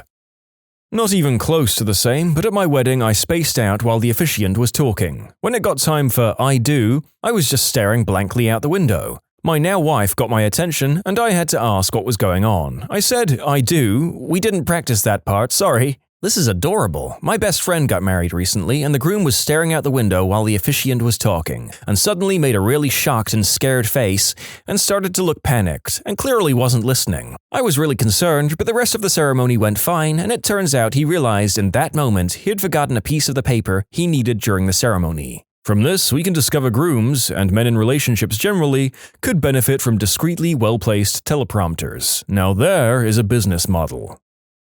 I've been at a wedding where the bride basically said, "No, I don't submit to my husband." They had to ask the officiant not to use any of that language when exchanging vows. He obviously didn't listen, and she just crossed her arms and said, "No, I do not," when that part of the vows came about. They still got married, and as far as I know, they live happily together. That whole wedding weekend was a circus from beginning to end. I knew a guy here in Pittsburgh whose bride just didn't show up. He decided to go around and invite some local homeless folks to feed them with the catering he'd paid for. He's a fairly wealthy dude, so I'm sure the food was no fire hall special either. Crappy thing, but a hell of a guy. Never, but my sister did mess up her lines. She got so nervous it took 10 minutes. The do comes after I. The confusion is understandable. Pretty close. My ex-father-in-law, a retired judge, was officiant at a friend's wedding. They wrote their own vows and didn't run them by him beforehand, but I can't remember exactly how they went. It was something like, "With me, you will never be alone. Together, you need not fear sickness or loss. I won't ever leave your side." When they were done, he said, "I'm sorry, I can't accept those vows. Legally speaking, I need a clear and affirmative statement of consent from both of you. And you phrased everything as a negative. Do you want to be married? Please answer in a clear, articulated statement of affirmative consent." They both said, "I do," and had a little laugh, and that was that. They were married. Not me, but an old high school friend who was cheating before her wedding was getting married and lightning hit the steeple right after they said their vows. Falling rock damaged some cars parked on the street next to the church. They lasted about a year. I kept a piece of the steeple for a long time and then tossed it a few years later when I realized it was probably bad luck. I want to believe the piece of steeple had a purpose. It washed up on a beach somewhere where another troubled couple were honeymooning, became a murder weapon, went on its way to many great home-wrecking adventures, but only the doomed ones. I would binge-watch that series. Yes, but it was purely a mistake. But before the bride could process what she had said, the man passed out and hit his head on a church pew, splitting it wide open. The wedding was stopped and his head was sewn up after it was revealed that the bride indeed made a mistake. Needless to say, the groom was on pain meds and hitting the alcohol did not help. It was all a big laugh afterwards, same couple still married. 15 to 20 years now. When I was getting married, the officiant, clerk at the courthouse, an older gentleman who had been in the business long enough to marry my parents, asked me if I would take my wife to be my wife. After I said I do, he then turned to her and asked, "And do you take John to be your wife?" To which she smiled, not skipping a beat, and said, "I take him to be my husband, yes." There was a pause where the clerk looked at her funny and then he covered his face. "I said wife, didn't I?" There was a nice round of laughter for us and our immediate family and friends, followed by his sincerest apologies. I'm constantly reminded I'm the most handsome wife in the world. This isn't an I do not situation, but at my wedding, my officiant, embarrassingly, confused me by asking questions like, Will you take care of your wife forever? Will you hold her dear? Will you support her? Typical wedding questions? So I looked at my wife and said, I will. I immediately realized my mistake and stammered out, I do. I felt like an idiot, but hey, my wife gave me her right hand instead of her left for the wedding ring, so it all balanced out. I don't know if this was horrifically awkward from an audience perspective or a wedding full of cute rom-com-esque mistakes. I think it could have seemed either way.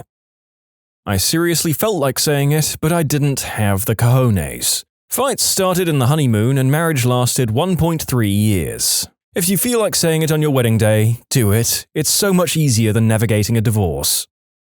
No, but almost. I made a Princess Bride reference when we were sitting down with our officiant for the first time. We chuckled and he never mentioned it again. Until the wedding day, he did the whole bit. Marriage is what brings us together today. And so on. The whole speech. My family was cracking up, but neither she nor her family have ever seen the movie. Honestly, I thought I was going to go to bed drunk and single that night.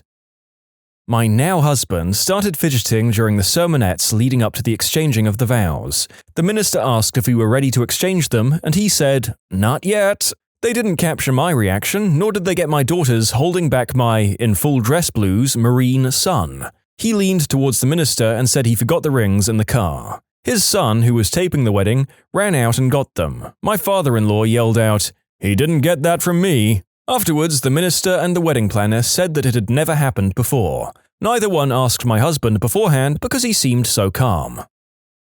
Not at the wedding, but at the rehearsal dinner the night before. Bride and groom's mother got into a fight out in the front of the restaurant. The groom said, "I'm not marrying you until you apologize to my family and promise you'll fix this." The bride refused, groom called off the marriage. Bride decided to still have the reception and slept with the groom's roommate. Come to find out later she was only marrying him for his parents' money. Safe to say the groom dodged a bullet. This comes from a fellow I know who photographed weddings. The groom, at the reception after the wedding ceremony, giving his groom's speech to a packed reception hall, thanks the best man for sleeping with his wife the night before and walks out. I was in a wedding party that got super close to derailing. We coordinated a meet-up before the ceremony for wedding pictures near some train tracks in an unfamiliar city. The groom didn't do the best job of communicating to the bride the actual location, causing the bride's side to be late. This sent the bride into a fit of rage, saying such colourful phrases as, "You always do this, I hate you," to, "I'm calling off the fricking wedding." This made for an incredibly awkward first look, mind you. While the bride was screaming bloody murder, the groom was off in the distance with his head down and back turned to us. Within moments, I got a text from him stating that he'd just adjusted his fantasy football lineup and was good to go. Pictures commenced and the wedding went off with a few more major hitches, including the bride crying and almost backing out moments before the walk. They expect their first child soon. I did see a couple signing marriage papers at the municipal building in my county, and then he decided after she signed that he wasn't really interested in being married. They talked it out, he got water dumped on him, and we all got a show. No, but I've seen someone object when the priest asked, did anyone have a reason as to why the marriage shouldn't go forth? And it was my drunk, troublemaking cousin who professed her love for the groom. She got thrown out. "I hope you were related to the bride." Not at the ceremony, but after the rehearsal dinner the night before, the bride saw the groom dancing with all her bridesmaids at the bar. Seemed like normal fun drunk stuff, but she flipped out and made a giant scene. Ended up sitting in the back seat of my car, my wife was in the wedding, bawling and refusing to talk to the groom. After like 30 seconds of people trying to talk sense into her, she told us to take her to her parents' house. We get there, take her inside, and leave. The next morning we find out the wedding is off. Apparently, the groom came over and she yelled at him, said she didn't love him, didn't want to go through with the wedding. The groom finally said, "Okay, fine." Then she turned it into, "He called off the wedding," and became the victim. She ended up keeping the gigantic ring, going on the expensive honeymoon with a friend, while her parents had to eat the cost of the ceremony and reception because it was too late to cancel. Rumors were it was around $50K. That afternoon, they brought around pieces of the wedding cake to everyone so it wouldn't go to waste. Our read on it was the bride never wanted to go through with it and this was her way out. I knew none of these people, so for me it was like watching a Jerry Springer episode. Me and another guy who no one knew just sat back and watched it all unfold, going, "This is awesome." The worst/best I've seen in person was a bride saying, "I need a minute," leaving and then coming back a minute later to say "I do." I was thoroughly confused, but it turns out she had been engaged before, and that man had died in a violent accident, and some memories came flooding back. My husband said, "Do I have to?" when he was asked to say his vows. The judge said, "Do it or you aren't getting married today." He did it. My husband thinks he's funny. He's not. During the rehearsal dinner, I said, "I yabba dabba doo." I was at a destination wedding where the bride called it off the night before. It was an awkward vacation for the two families for the rest of the week. One of the resort guests, not related to the wedding, wrote about it in their TripAdvisor review. I used to be a bartender and once had a rehearsal dinner where the groom found out that his younger brother, also a groomsman, had lost his virginity to the bride-to-be. The details of when the act had happened never made it to me, and despite my best detective work, I was never able to figure out whether or not the wedding actually went through. In my 16 years as a wedding photographer, I never had a "I don't" moment, but I did see many grooms and brides show up extremely late and very drunk. I had a lesbian couple break up on their honeymoon because one of them fooled around with the masseuse, and I had two couples break up the day before the wedding for cheating, and one bride that stumbled down the aisle after taking 3 Xanax with champagne. There are so many more. Oh, the stories I could tell. What's the worst case of helicopter parents that you've ever seen? I had a friend in middle or high school who was a Chinese girl adopted by an old white couple who were super weird and overprotective. Some of the things I remember about her parents: Mum volunteered at whatever school we were at and would sit with us at lunch to make sure her daughter was eating.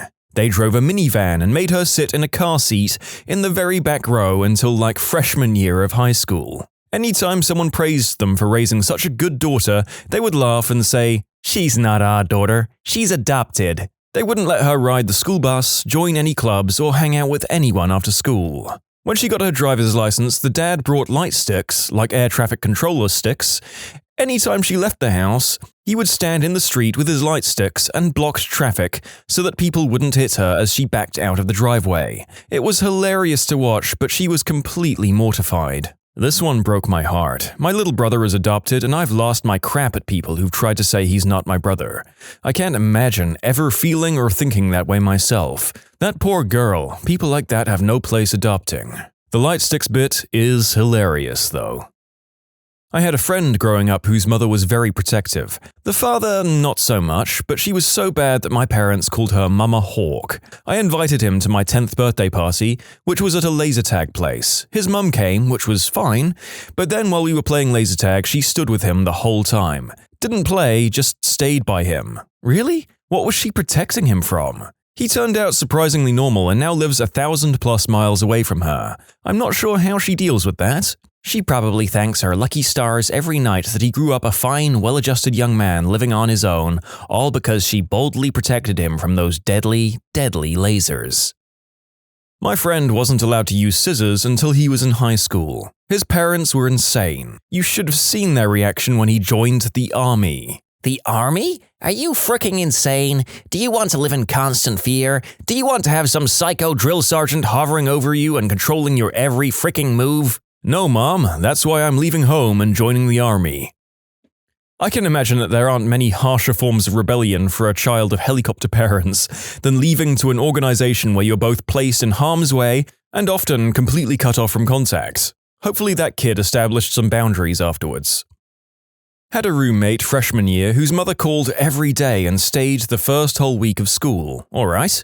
She would also randomly fly up to stay a week or two in the same bed with her daughter, accompanying her to all classes, meals, and social gatherings. The mum was afraid her daughter would not be pre-med anymore and would do anything to make sure she didn't change majors.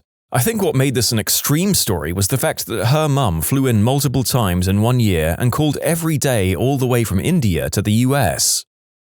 I work at a university. We had a parent get worried because he had not contacted her in a while and wasn't taking her calls. We tracked him down and it turned out he was just ignoring her because she called multiple times a day and was driving him crazy. I was a resident assistant in college and received a call at 3 a.m. to do a wellness check on a resident. We lived in the townhouses and it was winter, so I had to bundle up and started trudging through the snow. I'm 3/4 of the way there when I get another call canceling the wellness check. The kid's mom was worried that he wasn't answering her calls. Turns out he was asleep at 3 a.m.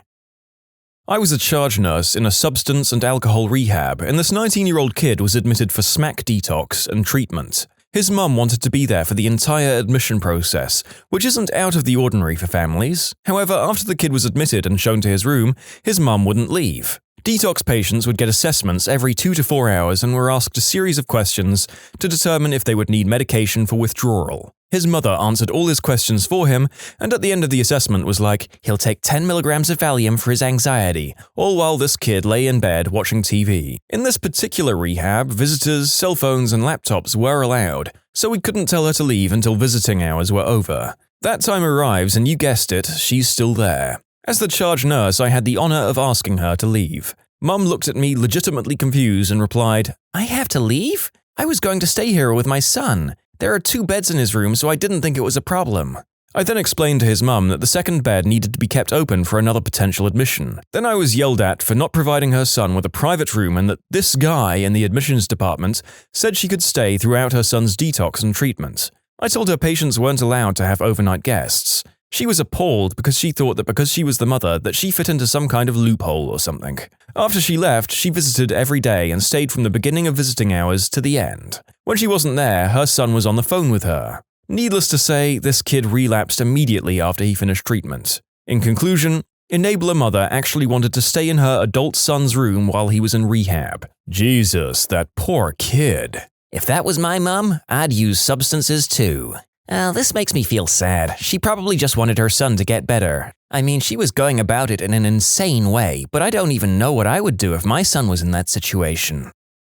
Newly enrolled freshman in college, and the poor kid's mum would come to the school and walk with him through the cafeteria line, picking out what she thought he should be eating. She did this for all 3 meals. Poor guy was so embarrassed. Freshman move-in day 1, I hung out, ate, roamed around, went to a soccer game, and went home.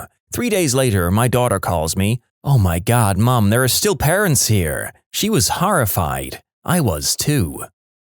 My mum once got a job application for me, filled it out, signed it, submitted it, got it back, emailed them confirming that I'd take it, then she told me she'd picked up the application for me. So that. She's done far more embarrassing and helicoptery things, but I don't want anyone recognizing me, so that's all for now. I actually forgot about a worse case than this while writing. A girl that was a year below me in high school ended up going to the same community college as me. Her mum sits outside of all her classes, listening in. She also makes her daughter dress the same as her and wear the same hairstyle. Her daughter is legitimately brainwashed. She doesn't have any friends because everyone is too creeped out by the situation, and her mother probably wouldn't allow it anyways. I wish I could help her somehow, but there isn't really a CPS for young adults who are brainwashed. I find it amusing that the term in English is helicopter parents. I guess it's about how they hover over you. In Sweden, we call it curling parents, as in the sport curling. It's a reference to the players with the brooms who sweep the way for the curling rock. In this analogy, the child is the curling rock and the parents are sweeping the path for them through life. We refer to the ones who remove all obstacles for their kids as snowplow parents. Usually, snowplow and helicopters are one and the same, but not always. Friends with a girl in elementary school who had parents who wouldn't let her watch PG movies at the age of 12, even with parental guidance. She wasn't allowed to come over to my house because I mentioned my favorite movie at the time to them and it wasn't G-rated. She nearly drowned at the beach a couple of years ago getting caught in a riptide, suffered permanent brain damage from a lack of oxygen. Her parents now have the forever child that they always wanted. I worked with a mother who didn't want her adult son with autism to ride the bus because she was afraid that child predators might get him. Like, lady, there are valid reasons to be concerned about your 21-year-old son riding the bus, but those guys aren't one of them. I had a father question everything about my lesson planning and teaching methods during a parent-teacher meeting. I was well prepared and I fielded his questions very well. After asking probably 50 questions, he looks around the classroom with a big smirk and says, "Sorry to ask so many questions. I'm what you call a helicopter parent." In response, I told him I was more than happy to give him weekly updates about his son, as well as spending my office hours to sit down with him to help further. His response? "Oh, I'm much too busy for that." Worst helicopter parent ever. I had a father who worked as an administrator at another school who would constantly send me emails questioning my teaching methods. His son was in my class. He was friends with my evaluating principal, so I was concerned that my job might be at risk and started responding with, "I'm not comfortable discussing this via email, but I would be happy to meet with you." Of course, he was always too busy to meet with me in person. Shortly after this, he accompanied me on a field trip, but said nothing about his concerns and didn't speak to me at all. He was on his cell phone the whole trip. The next year, he was arrested for inappropriate behavior with young teenage boys, and my evaluating principal had resigned. Yuck. I don't think this is in the same category as the other parent copters, but I should have figured that there would be at least one whose absurdity transgressed the line into straight-up creepiness. Probably an acquaintance of mine. This guy, quote, knows that his son is going to be a great NFL quarterback.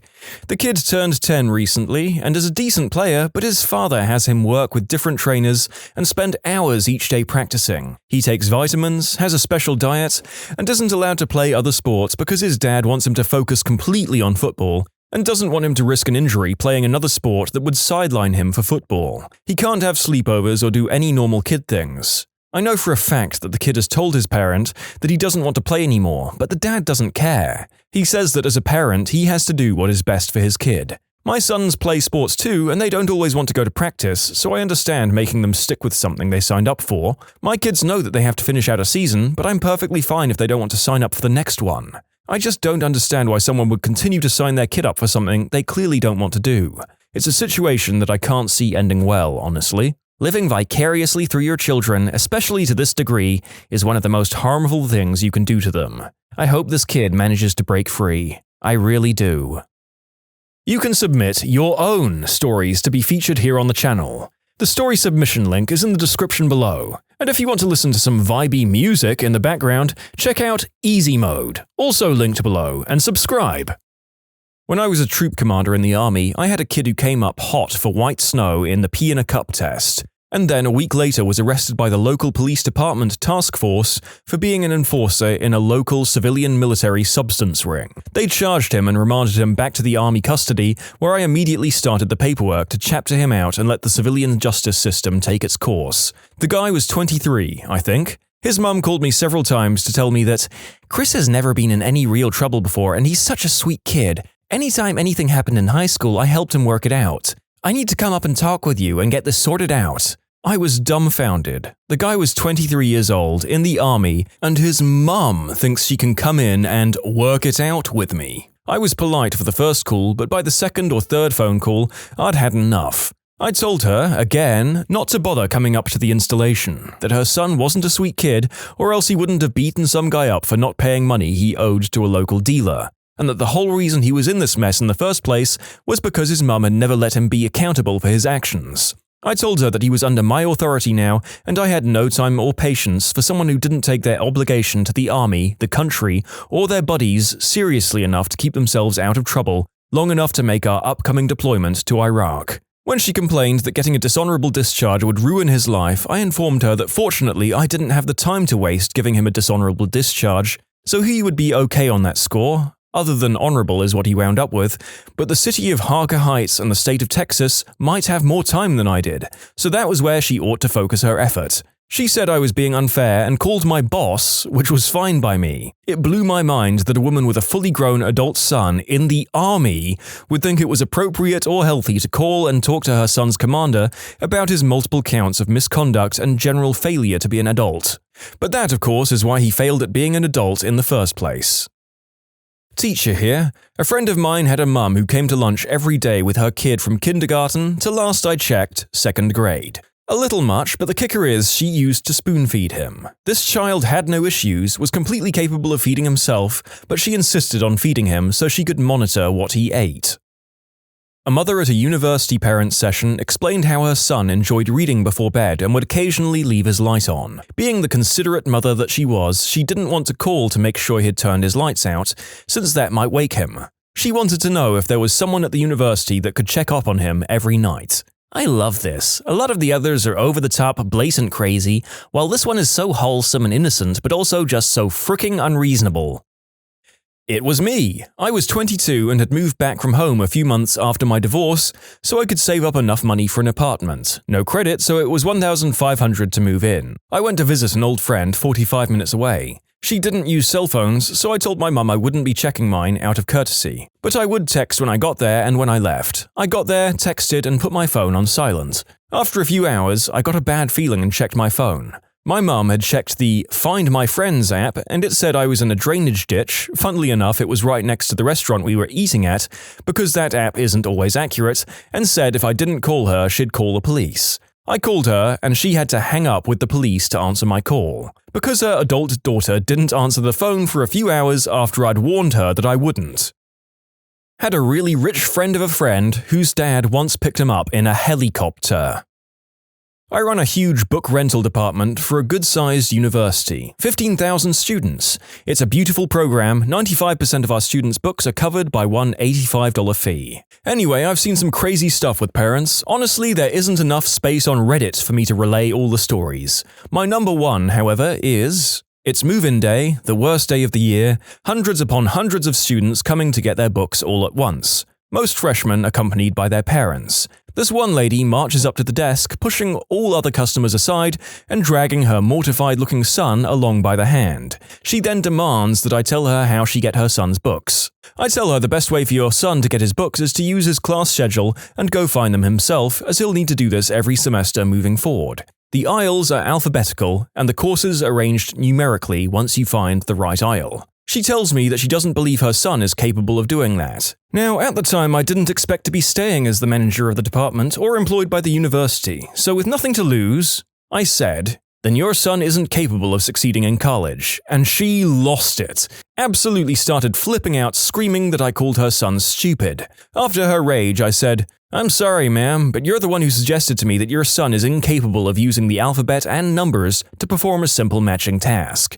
I was just going off the information you provided." She stared at me. "In other words, I'm pretty sure that you're the one who just called your son stupid when you told me that he's incapable of accomplishing a kindergarten-level skill." She throws another fit and then smashes the schedule into the kid's hand. He looks like he wants to die. She points off toward the shelves and tells him that she will be here if he needs her. Then she turns and glares at me with a "we'll see" look. I wish her a nice day and go back into my office and continue to observe the chaos of move-in day. Kid found his books in 5 minutes and tried to sneak out without her noticing. Sadly, her hover skill was greater than his sneak. She spotted him headed out the door and ran after him screaming his name. I worked at IT at my college, and the number of mums I got to tee off made my day. I would literally get hundreds of calls on big registration days or the first weeks of classes asking how they log into our system to check their sons' and daughters' grades. I would have to explain, you can't. And when they demanded me to give them their sons' or daughters' passwords so they could get in or reset the password, I would explain FERPA laws to them. Seriously, they just need to let their children learn on their own. If they make a mistake, they can learn from it. Was a TA once. The best is, have you tried talking to your kids in the least snarky tone of voice you can muster? Your child is a legal adult now and has their own privacy. We can't violate it by giving away personal information. Have you tried asking your son or daughter about their grades or assignments? I mean, personally, I can't think that they would change their methods if they got as far as their children going to college without coming in on some sort of effective communication strategy, but you never know. Good on you, TA. Was in court waiting to see the judge. Another case is going on about this high school senior hitting a kid with his car on campus. His mum goes up with him and the judge started asking questions and the mum answered them. The judge politely told her he'd like to hear from the son and she agreed. The boy started to explain what happened when she immediately cut him off, told him he was telling it wrong. She begins talking again and the judge, visibly annoyed now, asks her if she was there. "No, but I know what happened," she assured him. When the judge told her multiple witnesses claim that's not what happened, she called them liars who were just out to attack her boy. She continued to argue with everything the judge said, until he finally had enough of this woman interrupting him and had her removed. Eventual friend in high school. His mother was there every day, all day. Was a private school, day student. She walked with him to class, rehearsal, music lessons, the fricking bathroom. Took the entire year to get her to stop, he ended up hiding from her. This kid was brilliant. Perfect SAT scores, accomplished musician, amazing actor. We gave him his first soda, gum, etc. Father was an ex-priest who screwed the organist. Mother was an ex-nun. Both were bat crap crazy. We were all so proud when he went to college 800 miles away. Then it went very bad. Originally, the story was that he took his own life, which made no sense. Everything was going his way. Had full scholarship, escaped his parents, and even more amazing, a beautiful girlfriend. He redefined awkward. His mother kept insisting it was murder, that the mafia had killed him, but nobody believed her in the slightest. Fast forward a few years and a few unrelated criminal investigations, and yeah, it was the Russian mob. Apparently his girlfriend's father took a strong dislike to him when he said something unforgivable. Again, he redefined awkward, and had him killed. Well, that got dark fast. I think that's the first legitimate time I've heard someone actually get killed by the mob. I know, right? Been years and the absurdity hasn't waned. I had a mother start emailing me 10 minutes after her son left a job interview with me, then start calling for 3 days straight along with 5 or so emails a day, talking up her son and how perfect he was, and this job is a perfect fit and she would make sure he'd be there every day. Then she starts with the rules I would have to follow, such as he can't stay more than 5 minutes after 6 because she has to make dinner, and since she'd be driving him to and from every day, he mustn't be late. Then she starts asking if I could direct deposit his checks into her account so she can help him manage his money, etc. All this was going on without an inkling that I would offer him the job. She was just making these demands for him up front because this job would have to work around her schedule. Needless to say, I didn't hire him. He was a good fit too, but not with that baggage.